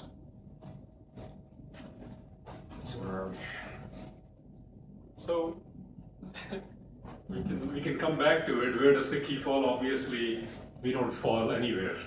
We have our own way to do things. So we can use the ideas of religions and revolutions, and you can add more things to it. There are ideas of mysticism, philosophies. Yeah, we have an idea. Nietzsche gave us idea of Superman. Let's make it, a little bit more recent. And then we'll come to Michel Foucault if that's what you're interested in. People gave contributions. We're not going to rely on them to tell us what the Sikh paradigm is, because some people try to do that. But we can see the knowledges in the world and see what part we can partner with based on our paradigms. When we start replacing cut and paste, not knowing the Sikh paradigm, it causes lots of problems. For example, where he was asking for me to allude, let's look at the hukum today. The Darbar Sahib hukum today is in Todi Rag, Mahalla Panjama, which means Guru Arjan Sahib is sharing. And this is what Sikh paradigm needs to be. We don't look at hukum as the thought which is telling us to think about how to operate today. And in that, Guru Arjan Sahib is actually listed. He's saying, what is your end goal? And he says, my end goal is not Raj. Look at the words. My end goal is not Mal, which is wealth, or Anek Jade Pog. That's the word he uses. Pog are pleasures. He says, my end goal is not multiple pleasures, Raj, or wealth. Because all of these are like the shadow of a tree, which means it's transitory. He says, but all my time, you have 24 hours, right? Where is my time going? He says, but all my time is going after these three things. In the Rahal line, he says, the only gift I ask for. This is what Sikhs need to understand, and Sikhs from Guru Nanak onwards were trained to understand this. We fought for wealth, we fought for Raj, we created pleasures for people. Guru Nanak writes like that, but they were not our end goals. This is the important part. He says, what do I ask for? He says, मैं एक ठाकुर तो एक दान मांग रहा, वो है नाम. I want the gift of identifying with the divine, which means I want to be like a Koankar. To us, divine is a Koankar. I want to be like a Koankar. I want divine qualities within me. People who are equipped with divine qualities, people who are training to have divine qualities, they go do things, and that's the Sikh narrative. So you can be activist, but it means it's a little bit different to be a Sikh activist. Like Janmeet sitting here, I'll use his father as an analogy if I'm allowed to. It's a public, I think he's of the Panth even if you don't allow much. I mean, Mr. Khalada, those of you who don't know, that's his son sitting there. He created a methodology and specifics to show how the state created extrajudicially killed 25,000 people. He extrapolated that by showing evidence from 3 cremation grounds in Amritsar district. Yeah, that was a real work. His statement is this. I've read his speeches, I've read his work and other things related to him. Obviously, sade yaar Sikhi vich na sade yaar ohi ne jehde panth lai kuch karde hain. Theek hai na? Doesn't matter whether we know him personally or not, because our relationship is through Guru. And he says activist tha main pehla bhi siga, but jad main Guru de ghar janam le liya, i.e. Amrit chakya, फिर एक नवे किस्म का fearlessness है. ये समझने वाली गल है, because he was already an activist. He was a leftist activist earlier. And those of you sitting in Canada, if you don't know the connection, his Baba was on Komagata Maru ship. So there's a real Canadian connection. And that Canadian connection was kept alive because his last public speech of Mr. Kalana was also in Canada. And after he went to India, he was literally made by the Indian police, Punjab police, 25,001 extrajudicial killing. My point is, even he says this. This is a very recent example that I was already an activist, but I became a different kind of an activist when Guru came into my life. So this is what we see about some of the intellectuals who have come into Sikh in the last 100 years. Professor Harinder Singh traveled the world. I'm just giving you examples now, that how it can be done today. He traveled the world, he became a monk, then he discovered Walt Whitman, then he discovered other things, he was a scientist, and when he discovered Sikhi through Harinder Singh, you should see his explosive writings after that. He talked about poetry, he talked about Guru Granth Sahib, he also talked about how the Indian constitution is messed up. And he wrote an open letter to Sir John Simon. So that's the Sikhi model. We are not boxed into spirituality or politics or activism. We are interested in anything and everything that affects life. Anything and everything which affects it. We have a role to play in this. That's what the Sikh revolutionary idea was. Our Inqilab, our Dharam, our Mazhab, these are labels. We are not the people of label. We said, label whatever you want, but we are interested and we are going to be engaged in everything in life. That's what Gurbani teaches, right? While we are laughing, while we are sleeping, while we are consuming, while we are playing, these are the 4 words. Hasandya, Khalandya, Savandya, right? Vichya ho main mukat. I want to be a free person while I'm enjoying life, while I'm engaged in life. And our people did this. So how do we do this now? Well, let's understand today's reality from India. Whether you like it or not, we are affected by how they deal with us in India. You've seen this in the last 2 weeks too, right? 80% of Sikh population today still lives in Punjab, guys. So when you say I'm not interested in what happens there, you're basically somehow not connected with the realities of the world. Whether it's the Akal Takht, the SGPCs, Indian politics, they define us. And 2 years ago, when Wendy, academics know it, but others might know it, Doniger, she wrote a book on the Hinduism, but she has a line about Sikhs in there, which is very instructive. And she was, you should see the level of clothing she got in India. But she wrote this, so people who study us know who we are. That's why they have to use multiple words to describe who we are, because the one word doesn't exist. Because we are not just a religion or a revolution. So she says, Sikhism became not merely a movement for religious and social reform, but a political and military force to be reckoned with. ਹੁਣ ਦੇਖੋ ਗੁਰੂਆਂ ਨੂੰ ਤੇ ਗੁਰੂਆਂ ਤੋਂ ਬਾਅਦ ਦੇ ਸਿੱਖਾਂ ਨੂੰ ਤੇ ਅੱਜ ਵੀ ਜਿਹੜੇ ਸਿੱਖੇ ਕਰ ਰਹੇ ਨੇ ਉਹ ਬਦਨਾਮ ਹੀ ਹੋਣਗੇ, ਬਿਕੋਜ਼ ਸ਼ੁਰੂ ਤੋਂ ਹੀ ਸਰਕਾਰਾਂ ਨੇ ਉਹ ਬਦਨਾਮ ਕੀਤਾ ਹੈ. That's the narrative. I mean, you don't like what I'm telling you, you can listen to Jazzy B, even he sang a song about it 2 years ago. I mean, I'm not endorsing him, I'm just saying even the popular singers understand that and they talk about it. Even Satinder Sartaaj will do it when, you know, in a particular audience of the song of that nature. And you've heard those. He says, Jad pata hone siniya chek honge, us vele jang jaan wale bande hor hunde ne. When you know that you will be, as Professor Harinder Singh called it, death is the bride of the brave. When you know that and you still do it, that's the second narrative, right? Which is outside of calculation, more to do the right thing. And even she's saying it. She's like, this is the thing. We were always prepared. We were prepared for a dialogue on spirituality. We were prepared for reform on tax. Yes, Begumpura Shahar Punao is in Guru Granth Sahib, where it says ki na taswees, jehda tax hai, Guru Nanak Pasha's asa ki var says, Gau Brahman ko kar lao. Kar is a tax. You cannot. The world politics, Canadian politics included, is about how you collect money from people and where you spend that money. That's where the ideologies come from. Republican Party, Democratic Party, it's the same thing. How much to tax who, and that money which is collected, where to spend it. Even back then it was the same thing. And gurus were engaged in that politics. Right? So political engagement, economic engagement, social engagement, governance, the Raj. Anything Raj means how we govern life. People who study us know this, and we have some things we can do today. I'll let Kuldeep talk about this. So these are some of the things we can get into today. How much time do we have? So 1:30? Yeah. 1:30? Okay. So we'll move into the so that was in terms of content. I'll leave you with this thought as we move into kind of the so what and more importantly now what is. I live on it's a popular saying, but if I pray for the poor, they'll call me a saint. If I serve the poor, they'll call me a humanitarian. But if I fight for the poor, or if I ask why they're poor, what do we get called? Terrorist. We get called lots of things.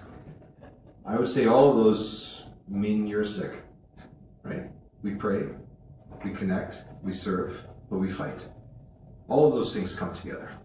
And, the concept of meaty and beady that we love saying mead or bead, these are two sides of the same coin. And we say oftentimes in jest that if you go to a Sikh space, and there's lots of Sikh spaces, lots of conversation online and in person, and in that Sikh space, all you hear about is bead. All you hear about is spirituality. Run away. And on the other side, if you go to space and all you hear is mead, all you hear is politics and activism and anger, run away. Those are not Sikh spaces. Sikh spaces are one where those two things are intertwined, where the bead on the inside and the mead on the outside are coming together. So this is the piece that we want to talk about now in your space. So we have a couple mics, and I want to reflect on each of these, and we'll get through as many as we can. We want to hear from you. What is our response today? So we can talk about the last 2 weeks last week is about what was going on with the Sikhs. But it's never been about us, right? It's never been about us. I would say that most of the time when we are at our best is actually when we're engaged in things beyond us. And if we get sacrificed in the process and we come out short in the process, that's fine, as long as the bigger mandate gets served. And so what is the bigger mandate now? So on an economic level, we all know that the rise of global inequality. The last Oxfam report that says, I don't know the exact numbers, but it was basically 1% of the population made more than 50% of the income last year, and the bottom 50% didn't make any of it. So what's the Sikh response there? Thoughts on that? How do we serve global inequality? What is the Sikh response on economic policies? We have political power in this country. We have a minister, not to pick on him, I'm not going to pick on anyone, but we have a minister who's in charge of innovation and industry. What are the thoughts on a Sikh perspective on, and everyone in this room, I know, Alberta's elections are coming and everything. So what is a Sikh thought on economic policy? Do we believe in welfare? Do we believe in unemployment insurance? Do we believe that there should be a safety net? Do we believe that people who don't work should get something? Should we believe that everyone's on their own? Where do we fall in this? Thoughts? There's another mic here. I'm going to pick on people because we love talking about Sakina conceptual practice, but here in Alberta, where should we be?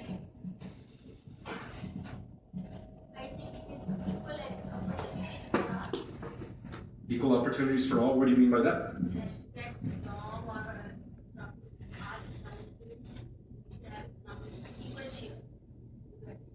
Yeah. Equal share. So how do we provide, how do we provide equal economic opportunities for everybody? In a common speak, social justice speak, we say we want to move people from dependency to self-reliance. That's inherently a Sikh thought. Our Guru's job is to free us in every realm. Mukt means free in every realm. So if we're creating more dependencies and more people are dependent on the system, that's creating not self-reliance. So how do we move to self-reliance? How do we move people so that they can get back on their feet?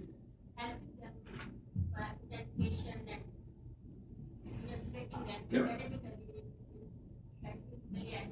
Absolutely. So we have this huge transition that's going to happen in call it the fourth industrial revolution, the rise of AI, the rise of big data. Our friends, most of our population, and we all have family that drive taxis or cabs or trucks. Automation is coming there. What are we going to do? How do we, all these people that are going to lose their jobs because of the automation and the service economy, what's going to happen with those folks?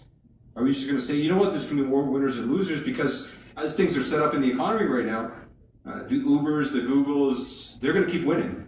And there's going to be more and more value that's going to go to them or the Amazons of the world, and that's fine. But how are we going to balance? More and more money is going to go to that 1%. What are the rest of us going to do? And are we just going to say, don't worry, you can just sit there on welfare for everybody? There's a native, a First Nations chief that I met a few years ago who actually wrote a book called Dances with Dependency. And he was talking about what's happening with the First Nations. He had a very simple line. He goes, it's the easiest way to kill a man is to pay him to do nothing. Right? You create dependency, you create a sense of entitlement, nothing happens. That's not a sick way of life either. So how do we encourage that kind of self-reliance? What kind of policies should we be voting for? Something to think about there. Thoughts? So I'll just go on, I'll keep going through these, and I want you to kind of, these are just questions, I don't have answers, by the way, so don't look at me for answers. But I just want to get your thoughts on this, because this is real. And in 6 spaces, these are the conversations we're not having. We keep talking about, how do we make sure that we protect our identity? Well, what's our identity for if we're not out there making change in the world? On the political side, geopolitical dominance. Right now, what is our goal? Our goal is, how do we make sure that everybody has a voice? How do we make sure that, the world is changing now, so that, the balance of power, guys in the back have done entire degrees on this, the balance of power is changing from what was US-centric to maybe China-centric, the rise of Russia, the rise of populism and all that. What is the role we play within this? And we have 30 million Sikhs in the world. What is our articulation? There's in the US, they have political action committees for everything. And I had a great chance I randomly stumbled upon the political action committee of the Jews in Massachusetts. It was the Massachusetts JPAC. Randomly went through it, and I was shocked. I can't imagine there's millions of Jews. There's probably a few 100,000 Jews in Massachusetts. But what they had done is they'd gone through and say, what are the top 5 issues of concern to all Massachusetts? And it was healthcare, it was crime and order, law and order, it was taxation, it was infrastructure, all those things. And what they'd done, they'd actually come up with a Jewish point of view on each of these. Based on scripture, based on history, based on lay of life, they'd actually written out, from a Jewish perspective, here's our belief on access to healthcare. Here's our point of view on access to education. Mainstream issues that are of importance to everybody, but here's what we view as our vision and policies that we want to advocate for. And then those were of concern to everybody, and at the bottom they had topics that were of particular importance to their own community. Things like anti-Semitic violence, hate crimes, things like obviously Israel situation there and stuff, and they had points of view on all those well-informed, documented points of view of saying, here's our thesis of where we want to take the world and how it matters. And then they did not pick political parties. What they did is they put those opinions out and say, where do you stand on these issues?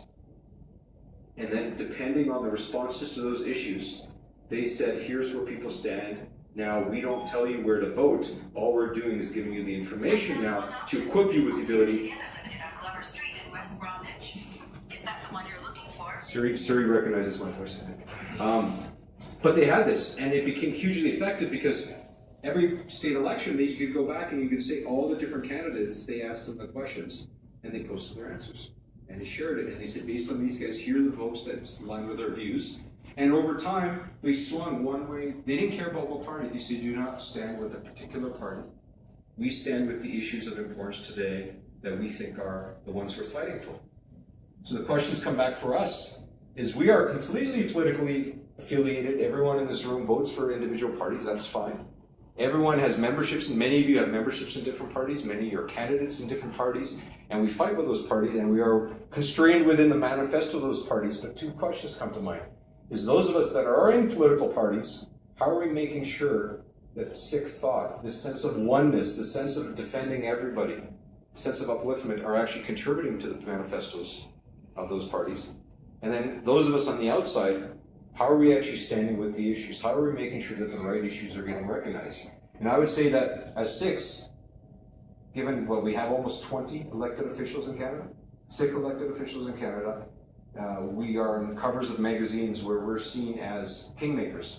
Literally, you will not become the leader of a federal party and in many provinces a provincial party leader without the explicit support of a large group of the Sikh community. Great.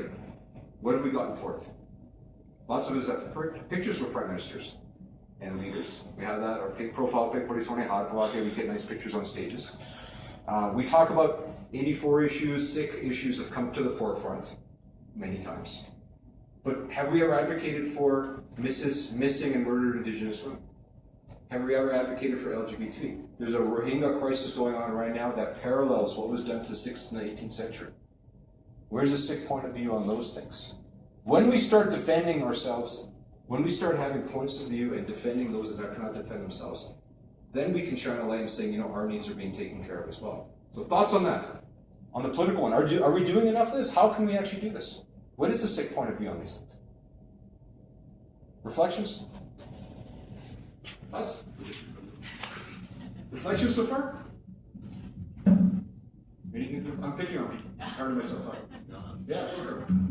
Yeah, what you're saying is the one thing that's always kind of in my brain too. It's just like we have so much influence, and we have so many representatives, but we don't even know what to do with it. Yeah. So yeah, this idea that like we almost need to sort of have sort of a place where we can go, a database or something, to just say, what does this party and that party represent? Because I'd hate to vote for a party, then realize, oh wait, they had this view that was so anti-Sikh, and I facilitated that, Sure. What if, and I'm going to push ourselves here, what if our campaign, what if our meetings with the Canadian delegation that was going to India, our list of demands, the topics that we demanded to be talking about, is what was being, what are about the hate crimes on African students that are being attacked on the streets of Delhi right? What are we doing about the oppression, marginalization of Christian minorities and Christian nuns that are being attacked in India? What if we had list by list environmental calamities that are going on in mining districts in southern India, and we went through to the list and saying, Canadian government, you're going there, these are concerns of the Sikh community. And we went first and foremost with those. And we said, yes, of course, we have issues about Punjab, economic issues, environmental issues, yes, we have there. We went there with that list of things. And when the media attacked us as being extremists, and we were saying, yes, because we're being extremists about these complete violations of human rights, economic, political, social rights of minorities in India. And we're going to stand on those, and we're going to protest you, and we're going to hold Mr. Trudeau, we're going to hold you accountable for the answers you get from Prime Minister Modi beyond the hugs and the dances that you do with him. Very different dynamic, very different conversation we could be having right now than us back on our heels having to defend ourselves. Different things. So, comments on that, reflections on that, pushback on it. I'm just using it. Ranji, over here. So absolutely, 100%, I agree with you that we need to create or cast a wider net around the issues that we talk about, more international issues and things that are affecting people all over the world. But stepping back and just looking at ourselves as a community to begin with, I think we as a community need to speak more about inclusion and diversity, even within our own systems. Yep. It's clear Sikhi believes in complete rejection of racism, sexism, casteism, and things like that. But how do we inculcate those values with a more concrete presence within our own community and within our own institutions?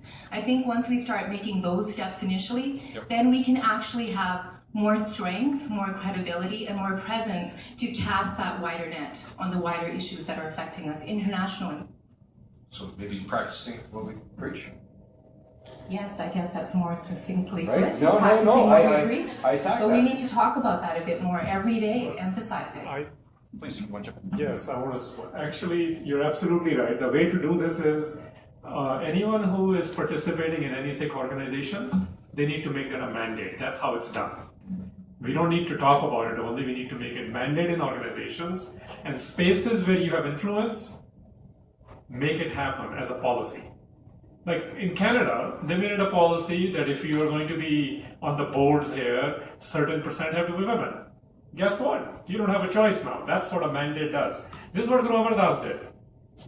He says, I'm not saying that women are going to be sharing powers equally. And this is 16th century Kabul, Afghanistan. He says, 3 or 4 of his emissaries, or his ambassadors, we'll call it in today's vocabulary, were women. including his emissary to Kabul was a woman. This is how it's done, guys. The problem we are facing is in last 50 to 70 years, we are actually following the world trends rather than defining them.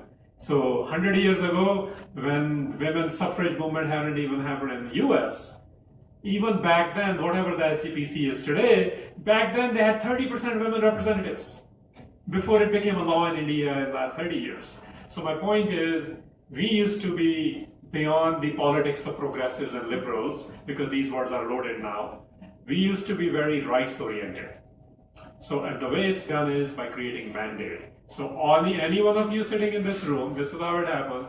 The boards you serve in, change that. Make it a mandate that this percentage have to be, like boards I am part of, I'm fighting for those, including in my own organizations. We have changed them quite a bit in the last 4 or 5 years. Women, people who are otherwise what we call recognizable Sikhs versus unrecognizable Sikhs, all these terminologies have developed over the years. You got to serve your constituents. They have to agree on the vision. They do not have to necessarily practice the way you practice it. So the way it happens is demand that mandate change. If your organizations themselves cannot do it, then you need to start a parallel institution. That's how it happens. 20th century case study Kuldeep talked about, Singh Sabha, the institutions wouldn't change, so they started new institutions, by the way. In Guru Tegh Bahadur Pasha period, in the Sikh institutions in Amritsar didn't change, so he started a parallel institution in Anandpur. All I'm saying is the facts are so clear in our history. The uncle types, what Kuldeep called earlier, which means people who have become part of the establishment, they like little bit of incremental change, which is okay. If you want to be part of that, join that. For others like yourselves, what you mentioned, become part of institutions to develop a little bit more than incremental change, but more of a mandate change. So very simply, I'm involved with the Seva Food Bank, and day one we made a rule that our board has to be at least 50% women. And right now we have 6 of 11 of our board members are women. We're very, very proud that our former chair and now current executive director of the CEO of Sikhi is Ini Kaur. Sajid Kaur is the executive director of the Sikh Coalition. Right, so we have, Insaf is by Jiskaran Kaur.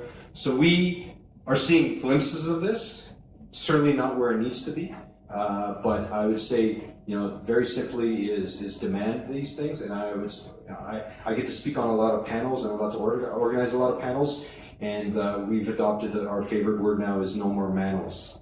No more panels that are exclusively all male, and it's something we recognize. As I was saying there today, that next time we come to Calgary, both of us, you can't just be 2 guys at the front either. We need more inclusion. And so this is a challenge not just for the men in the room, but for the women in the room. And Harinder made a great point, is that when existing institutions spaces are not safe spaces, inclusive spaces, those of us that have any power or influence have the ability and actually the imperative to create new spaces. And let me take it beyond gender now, because I think we have to be certainly much more reflective and inclusive.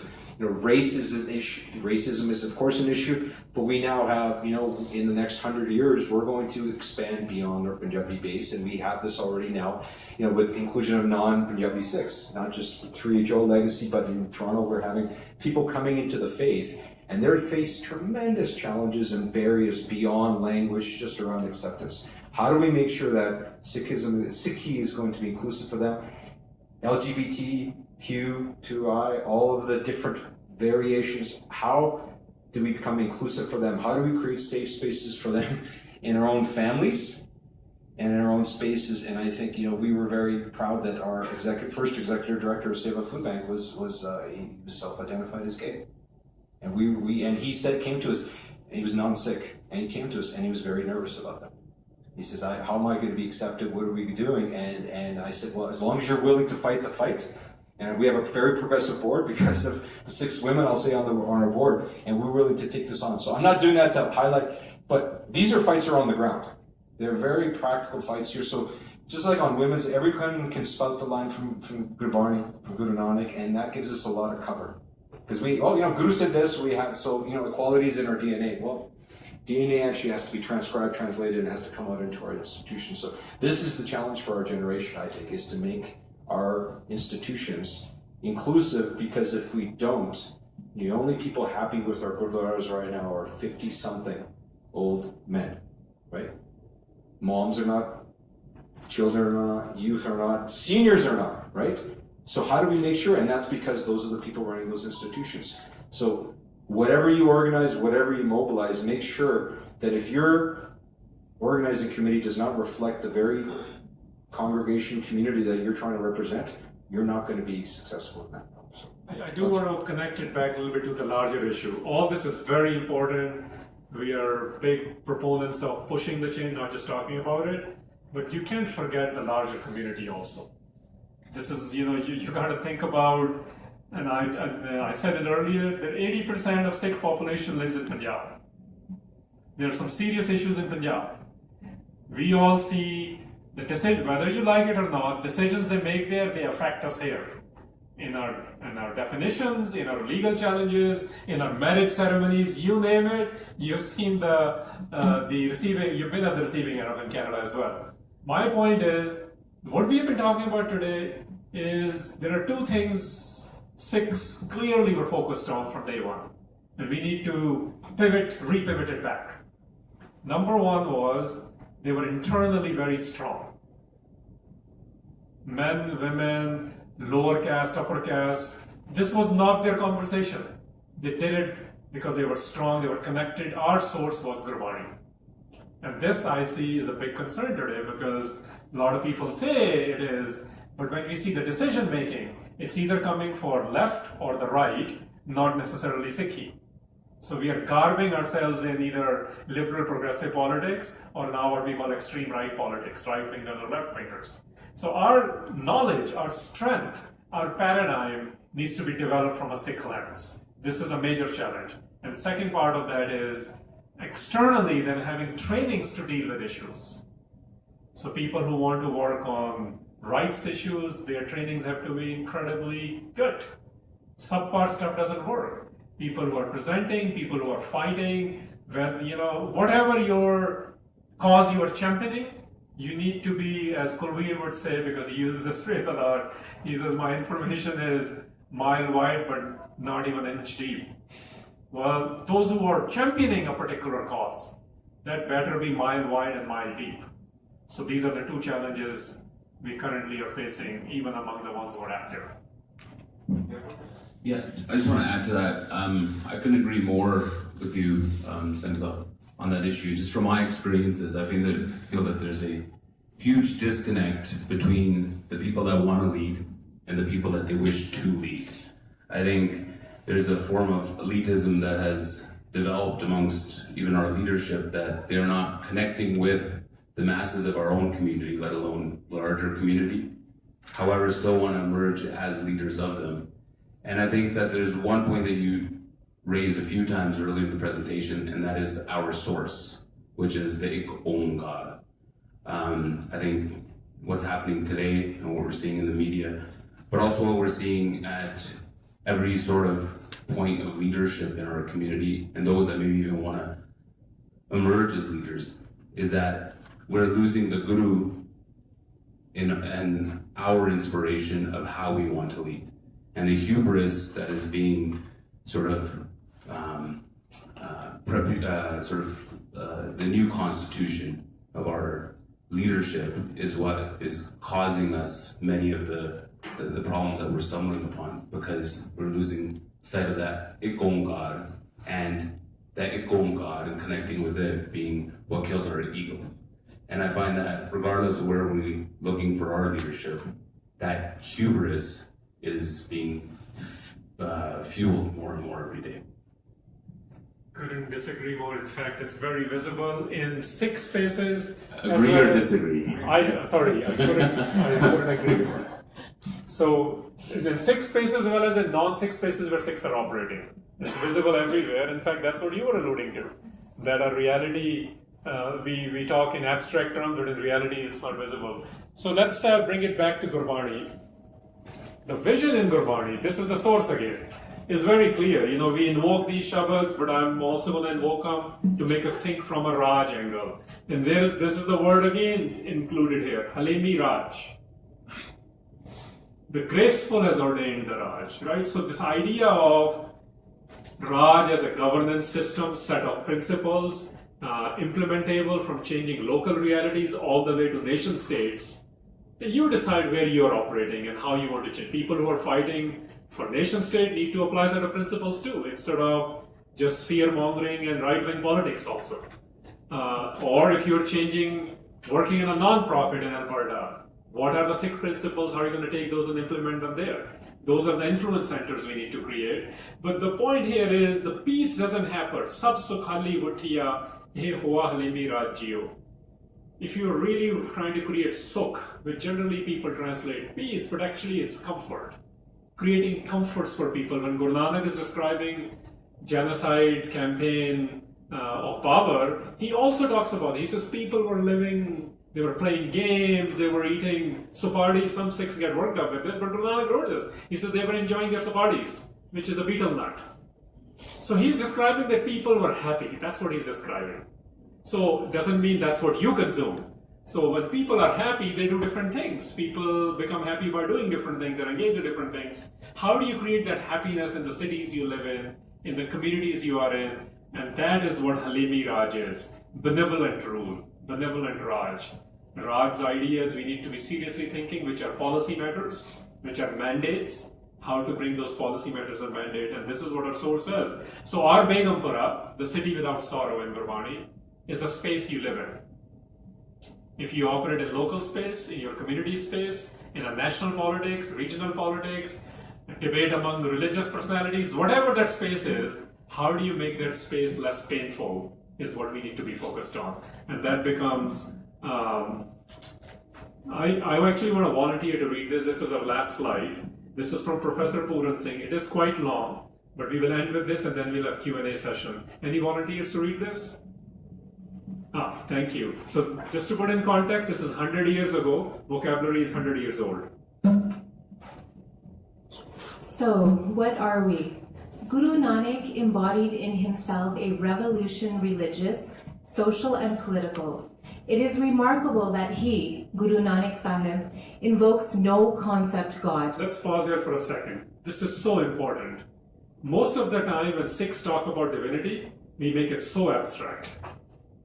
Whereas when you look at the vocabulary of Gurbani, it actually talks about the qualities which are personal and intimate qualities in relationships with the divine.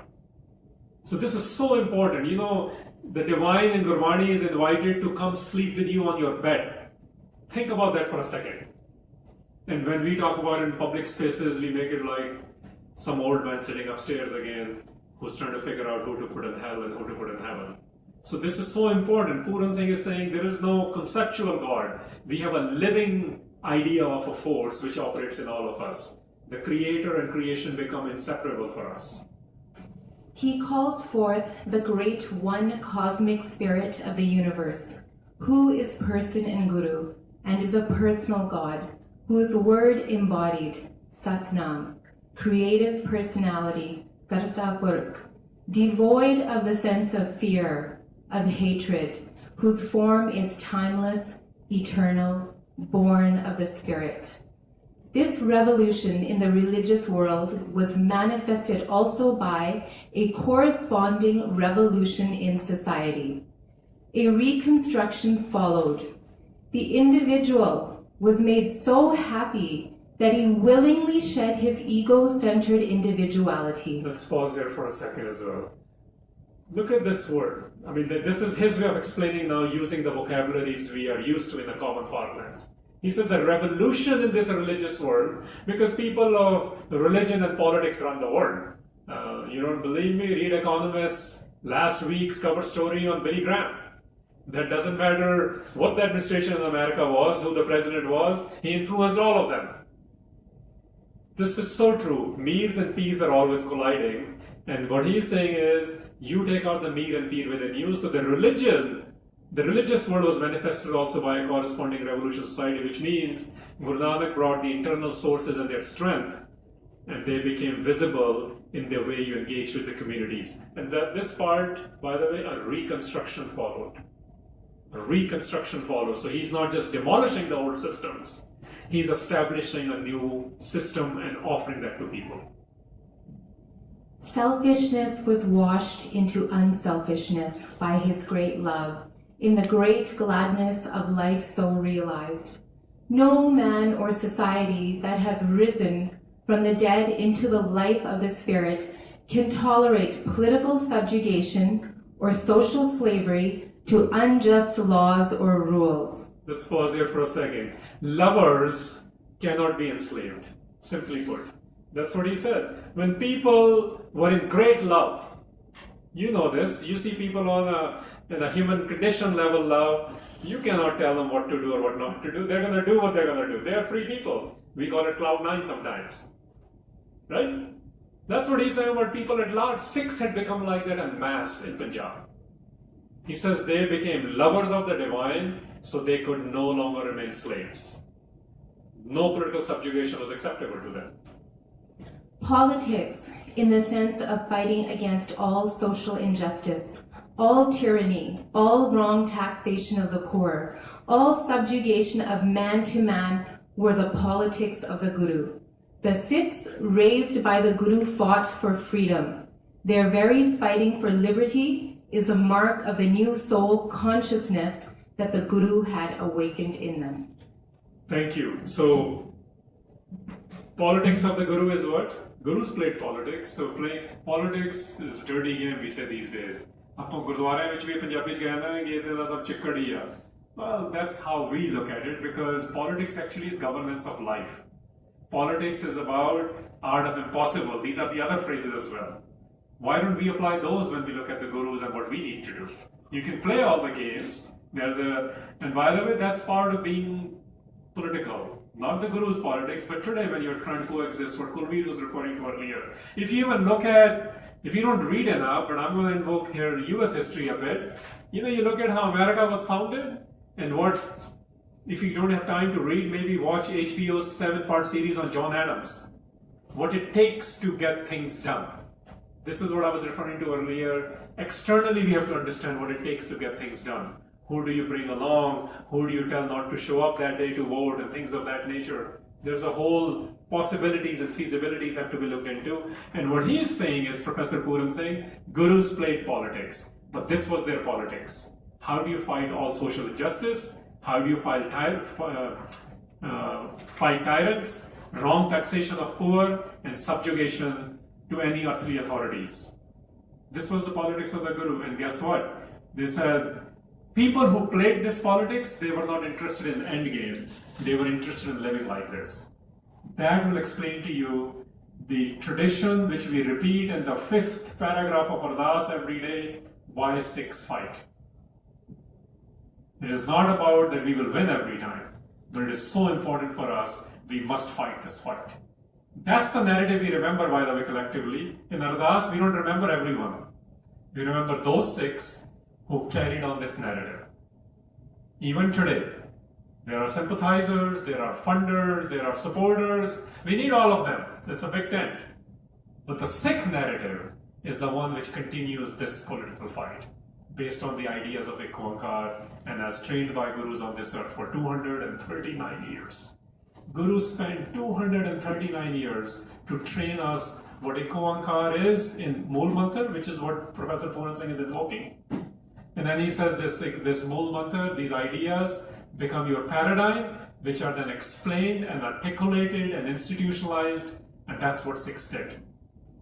Now we are global, we have global context, we have Sikh offerings within that global context. We don't have Sikh nations anywhere, which means we have to figure out what nations do to protect their people while being relevant to the global context.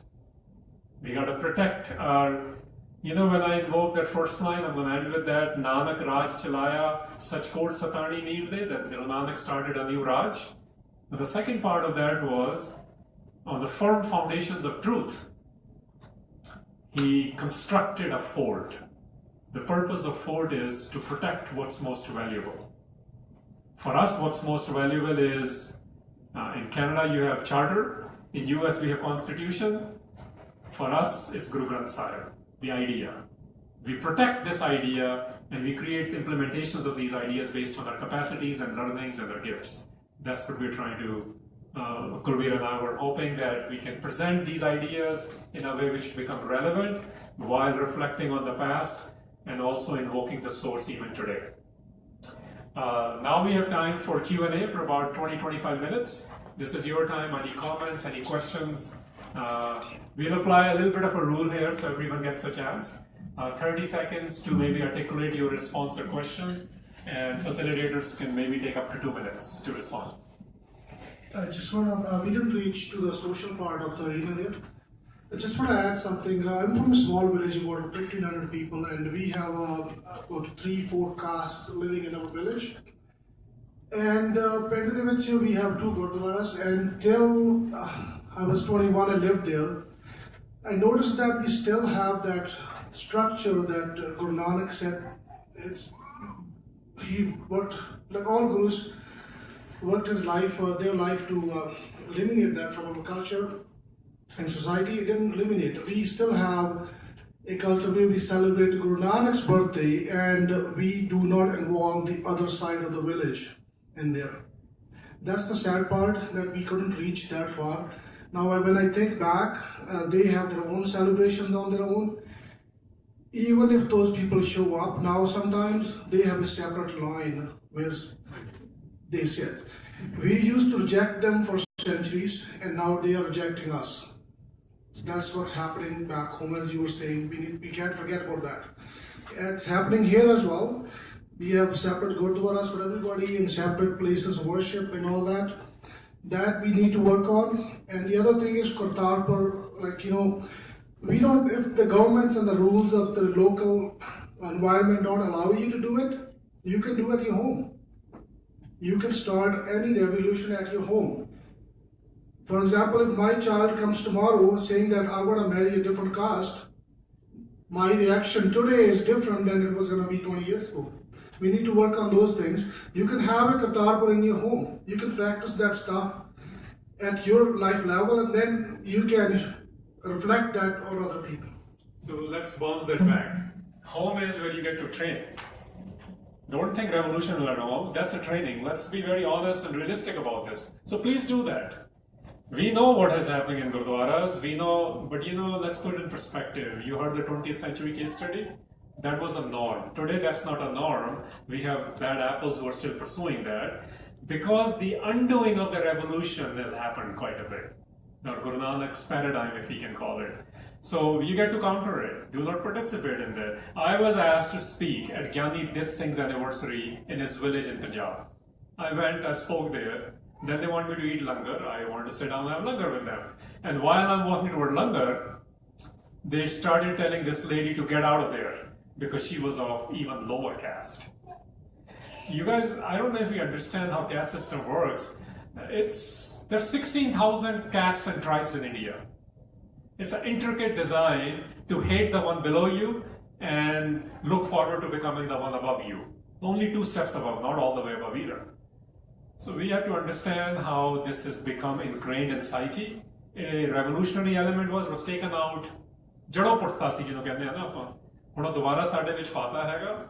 The way you get to do it is don't practice it yourself. If there is a zero tolerance for anything in Gurbani, it is racism and sexism. Casteism is basically another form of legalized racism. It's a legalized apartheid. That's what it is, to put it bluntly. So yes, don't do it. Don't just think about it. Just don't do it. Walk away from those spaces or work to change that space. Those are the 2 options. Are there comments, thoughts? Go ahead. Sorry. I actually do have a lot of questions, but I'm just going to limit myself to one for now. Is there a Sikhi chapter in Calgary? Are you the founder of it? Well, I was going to ask you, what does it take to start one? I can speak on that quickly and then push. So the way Sikhi is organized, it's an organization with a very lofty vision of what we want to do in terms of allowing 30 million Sikhs and the other 7 billion humans on Earth to be able to access the wisdom of the Guru and be able to bring it into their own lives. But right now we're a pretty modest organization. We have a handful of staff that are scattered around the world. Harinder Singh is our main coordinator. He's our events coordinator globally, but he's based in Edmonton. And what we're quickly trying to mobilize around is being able to offer as much content as possible online. So you'll see a lot of online courses that we're rolling out. We've rolled out just the last few weeks on Anand side, on Anandagarj. There's courses on the divine names. This course on Guru Granth, on Mool Mantra, language systems of the Guru. So these are courses, self-directed courses you can take online. We have webinars that take place every month, and right now we're Facebook Live of this. So there's a lot of content we're putting in the online space so we can access as many people. In addition to that, we do offer content at a local level. That's kind of on a pull basis. So what we have are kind of chapters in Toronto, Vancouver, Edmonton is once where they mobilize themselves locally. And they offer up local programming, and they do things themselves, which we'll get to. But then they organize with Sikhi centrally to say, can we access some of your speakers bureau, basically, and the repository of content that's there. And depending on the topics, depending on the mood, depending on the audience and the format, we can conform to whatever you're looking for. So all-day classes to these kind of smaller talks to deep workshops and different themes that are there. While I'm at it, I'll just mention that our flagship event is actually called Civic, and we have a few folks in Calgary who are alumni of it. It's a 2-week leadership program that's offered in Mission, British Columbia, to all generally 18 and over, targeted mostly towards university, post-university, but we've had people into their 50s take it and as young as really mature 15, 16-year-olds take it. It's 2 weeks that will transform your life because it is basically a real reflection on what it means to love like a Sikh, think like a Sikh, act like a Sikh, and what that looks like into your daily life. It provides a lot of content. It's structured like a university course, but it also has a lot of Sikh practical, experiential pieces to it. It's also the funnest 2 weeks you'll probably have, and you'll connect with a network of Sikh leaders from around the world. People that have been through it have described it as basically life-changing. And it's 2 weeks. If you're ready for that kind of commitment, this is something that will be, I think, a pretty profound impact on your life. And people of all life stages, being single, couples, married, with kids and stuff, we were able to accommodate a lot of that. So that's the EPIC program that we have, which I highly encourage people when the time is ready to make the commitment for that. But beyond that, there's lots of things we can do. Last thing I'll say is, if in Calgary, this actually segues nicely, we were hoping that after we wrap up, if there are individuals that are involved individuals interested in getting more involved in actually helping organize more events in Calgary. I don't live here anymore, so I can't do as much, but I can come here often. But we would love to have a core group of people who are interested in organizing big events, but also small events. Some of our Sikhi teams around the world are doing things like regular Gurbani discussions, small kirtans, small discussions, book clubs. So it doesn't have to be big, very small, creating those safe spaces to explore, to share, to learn. So that's really the impact. And that's at Sikri what we want to do. We want to have things happening at a local level, at a global level, being able to connect, and then actually at a virtual level as well. So, anything else to offer on those fronts? Just a couple of things on us. One is that we are actually an educational organization, so meeting expectations, we like to emphasize that, which means we don't push any particular lifestyle. We explore the lifestyles as it's available in Guru Granth Sahib, in historical traditions and different rites. So we are an educational organization. We are also, the phrase we use now is we are sort of an oasis for helping anyone along their journey if they're looking for more information and insights. So this is a stopover for some, and for others it might be developing more details or insights in their life. Third part, which is what we are focused more and more on, is interpretations from Guru Granth Sahib, which can be used anywhere in the world, plus critical thinking for organizations. So we are now producing a report every quarter. It comes out now. It's called State of the Panth series, where we are doing 1,000+ surveys of individuals globally on talking about issues which are affecting either all of Sikh community globally or a large portion of Sikh community, and trying to articulate best practices for community. So idea is to know and grow the community rather than take hardened positions without understanding what's going on. Good. We have time for 1 or 2 more comments or questions. If anybody wants to reflect or share. Going once, going twice. Anji. Mike.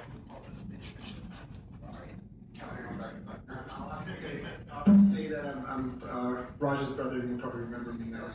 But Kabir, I want to say one thing that you talked about something small. When we had this mission, it was small. We'd just get together, somebody bring a sake, somebody would bring one shab, and we'd discuss it, right? And I just want to say that there's some members that were part of that group, like Gurjeet and Meeta, that are no longer with us. But I want to say that I'm really proud of you because you've never forgotten your this mission, and I'm just really proud of you.